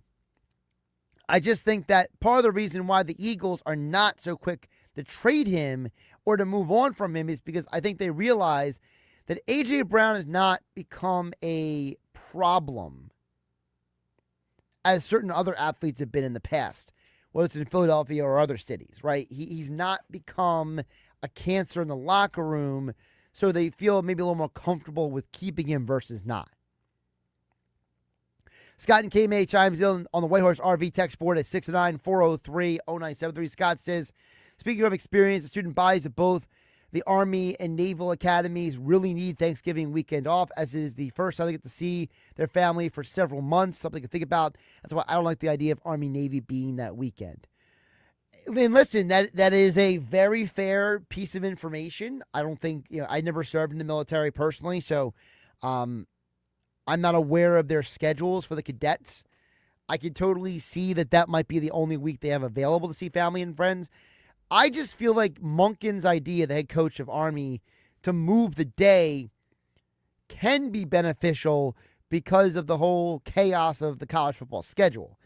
Now, Scott, if you're saying that the week of Thanksgiving might not be a good idea, well, maybe you put it the week before Thanksgiving. And then you give everybody off the week of Thanksgiving, and then they resume after that for the conference championship week, and then the playoffs start after that. I don't have Army and Navy schedules like in front of me. Let me look it up. But, I would think that I just think in general that 9 times out of 10, you can find a way to make these things palatable. I think that we really get hung up on this idea that it can't be done. And it's like, well, it can be done, right? Okay, so here's an example. This past year, Thanksgiving was what day? Thanksgiving was... That can't be right. All right, let me double check this. I just pulled up Navy's football schedule, and let me double check that. So according to this, Navy played Memphis on Thanksgiving this past year. Well, did Army play the same day too? I'm not saying, Scott, you're lying. I'm just trying to figure out why the rest of the guys up all but the football team wouldn't. Let's see here. 2025 Army played that Saturday. So just this year, both teams played the weekend of Thanksgiving. One played on Thanksgiving, the other played the Saturday of Thanksgiving. So it kind of feels like, Scott, if you're making the guys play, but the rest of the cadets get the week off to go see their families, that feels like a little bit of a slap in the face. It sounds like either someone needs to get these football schedules better, Scott, or someone needs to get the off holiday time for the cadets a little bit better. Because if they both played Thanksgiving weekend last year, why can't they play Thanksgiving weekend every year? Just a thought. Jeff in Ocean City chimes in 609-403-0973. Do you think Team USA will be at tonight's State of the Union address? Jeff, I have no idea. So here's my opinion, okay? And it's only an opinion. I think what Jack Hughes said after the game on Sunday probably is going to give you an idea of what's going to happen, which is there is a perception that guys are playing politics and people are using politics and statements for why they're doing, not doing things. And Jack Hughes said, look, this is not about being political. He's like, we love our country. We're Americans. I don't get involved in that. And I think that there is, not to speak for anyone, but I think there are more people who feel like Jack Hughes than don't feel like Jack Hughes. The United States just won their first gold medal in 46 years. So if someone says you shouldn't be, I don't know, the White House, the State of the Union, if you're invited, just because you don't like the individual in the office, that feels more like a political statement than saying, yes, I've been invited to do something that I'll never get a chance to do ever again. That's how I look at it. James in Delaware chimes in and asks, does Army and Navy play on Veterans Day? Good question. What day is? It was Veterans Day this year.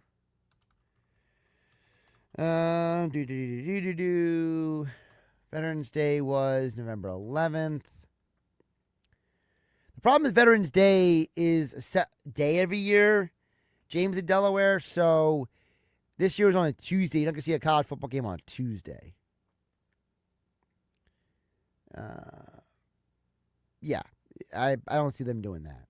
James in Delaware goes on to say at 609-403-0973, he says, I feel like Kawhi Leonard and Joel Embiid are the poster children for today's load management. By the end of their careers, they will probably end up missing 50% of their career, says James in Delaware. Maybe. It is a little ironic that Joel Embiid went to the same doctor as Kawhi, so reading into that what you will. I think the problem is less about people like Kawhi and Joel Embiid because those guys have like legitimate injuries to point to. I think the bigger problem is you have a lot of guys who are not actually injured who have missed games. We have the load management by the Spurs in the early 2010s that was infamous, that Greg Popovich got in trouble for doing with Tim Duncan and Manu Ginobili and Tony Parker. You have the load management of other athletes. Your LeBron Jameses of the world, your Chris Bosh's, your Carmelo Anthony's. And that's why I said earlier, if you get rid of the back-to-back games, I think a lot of this load management stuff goes away. If the NBA would just stop being ignorant and just say, new policy, no more back-to-back games. you probably see a lot of this load management go away. Because James Delaware, I think part of the problem is there's a huge difference between a guy like Kawhi Leonard and Joel Embiid, who have both had multiple surgeries, multiple season-ending injuries. There's a huge difference between those guys and then a player who is just banged up, not playing on like a Tuesday night in February or, a Thursday night in December, right? To me, there's a huge difference between a guy who's injured and a guy who's just kind of maybe milking the system a little bit. And I think that's where that's where the rule about the 65 games, I think, is still valuable, because now you're creating a dynamic where you're going to, Nikola Jokic and whoever else and saying, how bad do you really want this? If you don't want this award, you don't want this honor, then you don't have to get it. Right? It's the idea that, do you want to win the MVP or do you want to be healthy? Okay, so here's the list again. So Jokic misses one more game. He's no longer eligible for MVP, which again, I said it earlier, and I'll say it again here on 97.3 ESPN. Josh Hennig filling for Mike Gill on the Sports Bash. I need Jokic to miss a game, so I no longer need to hear broadcasts talk about how he's having an MVP caliber season. So dumb to me. Devin Booker misses 3 more games, right? Victor Wembanyama, he misses 4 more games. Luka 5, SGA 6, Anthony Edwards 7. Meanwhile, LeBron James, Steph Curry, and Giannis are already ineligible. But the difference is that, see, this is where all things are not equal. LeBron started the year with an injury and took him a while to ramp up and get into shape. Steph Curry has an injury, and like you can see him on the bench, he looks like he wants to be out there at all costs. Giannis, nobody really knows if he's injured or not. There's a whole controversy around that. And Jokic, that guy's just, he's a different character. Like he is a guy who I think he's at the point in his career where he values the postseason or the regular season. And guess what? If you're going to value that, if you're going to milk your injury, if you're going to say, Tuesday night in February, Thursday night in November, it's not necessary for me to play, then you should not be eligible for the awards. I think this is where the awards, James, are doing their job. Having the rule is going to eliminate the load management people from being in the conversation. Let's squeeze in Dan from EHT on the White Horse RV text board at 609-403-0973. Dan EHT says the Sixers are irrelevant until Joel Embiid is gone. He's a great player, and he should be praised. With that being said, his availability throughout his career and the lack of crunch time playoff delivering has been disappointing. Yes, Joel Embiid has been a disappointment on numerous levels. But I'm with Austin Krell in that I don't know if trading him away is the answer. I think the answer is probably a lot closer to if Joel Embiid is no longer the centerpiece of your team, and now he is treated more like a part of the best players of the team. Now you're changing all the dynamics for the guys, right? Now, if you're building around Maxey and Edgecombe, and then you basically treat Joel like if he's available, great. If he's not available, fine. I think you can still have him and be of value. The problem is that the organization has built everything around Joel. They've structured around Joel. Joel has been the face of the franchise, the centerpiece for so long that I think it's hard for the organization to try to make that transition when it comes to roster building. All right, coming up next, the Unsportsmanlike Moment of the Day, and we will wrap up the show. Josh Hennig hanging out with you, filling for Mike Gill in the Sports Bash, 97.3 ESPN FM, 97.3 ESPN mobile app, powered by First Bank in Seattle City, and we are streaming live on YouTube and X at 973 ESPN in the Ocean Casino Resort of Atlantic City studio.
Indeed presents hires you can't afford to get wrong, like nuclear reactor safety expert. I disabled the backup cooling system. It was making such an annoying noise. You heard it, right? It was like,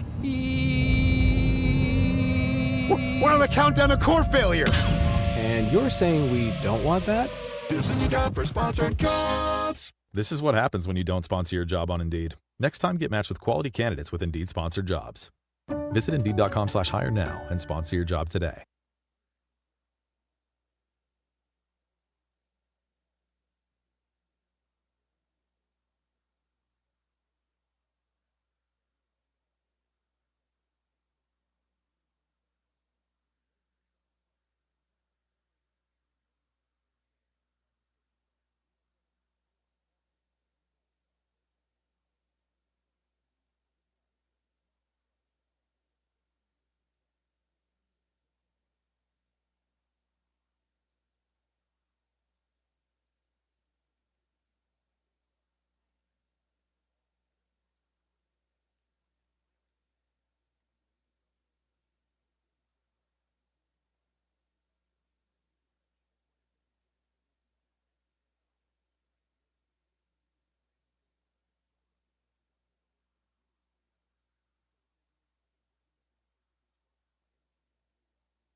Since 1949, local homeowners and businesses have trusted Jenkins Plumbing, Heating, and Air Conditioning. Jenkins understands these are challenging times, which is why they're offering financing on all plumbing, heating, air conditioning, and maintenance services. Take advantage of utility loans up to $25,000 at 0% for 7 years and rebates up to $2,950. If you're a new or existing customer in need of service, call Jenkins today. Some qualifications apply. Call 609-641-6262 or visit jenkinsandsons.com.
It's the Sports Bash with Mike Gill. Do I have everybody's attention now? On 97.3 ESPN and the 97.3 ESPN free mobile app. If you were doing a job and you had to do it at a high level, otherwise you would get fired, do you want somebody that has publicly said they can't trust you? Probably not. Why would you want to have A.J. Brown on this team if at every turn you have to worry about this guy going on a Twitch stream or going on social media or saying something that is critical of how you're operating the team and putting it out there in the public sphere? You wouldn't want to do that. You don't want people that are supposed to be helping you to do the job second-guessing your leadership. It's a great point by Chris Canny here on the Sports Bash on 97.3 ESPN. You're on Sportsmanlike this morning, 6 a.m. to 10 a.m. Eastern. Listen, he's 100% right. if that's the issue. And that's where it is when you hear it coming from a former player. It's not Josh Hennig saying it. It's not Chuck and Morris saying it on the Whitehorse RV text board at 609-403-0973. It's a guy who played in the league. And he played for some dudes. Bill Parcells, Tom Coughlin. He's played from real coaches. And he knows you can't have a player being in the position that's making the job of the head coach more difficult. Because when you do that, you're creating an environment where, first of all, other players think they're allowed to undermine the coach. And two, you're in a situation where now you're having to dance around people's feelings in an environment where you need to take your feelings and put them in check. Because guess what? Everyone has problems. Everyone has things they're dealing with. But can you come to work and put your best foot forward? Is every day going to be perfect? Yes. But you can still give your 100% effort, and that will put your team in a position to be successful on game day. Thanks to Austin Krell, Nick Earnshaw, Adam Caplan, Frank Klose, and all of you listening on 97.3 ESPN. Josh Hennig filling for Mike Gill. I'll be back tomorrow.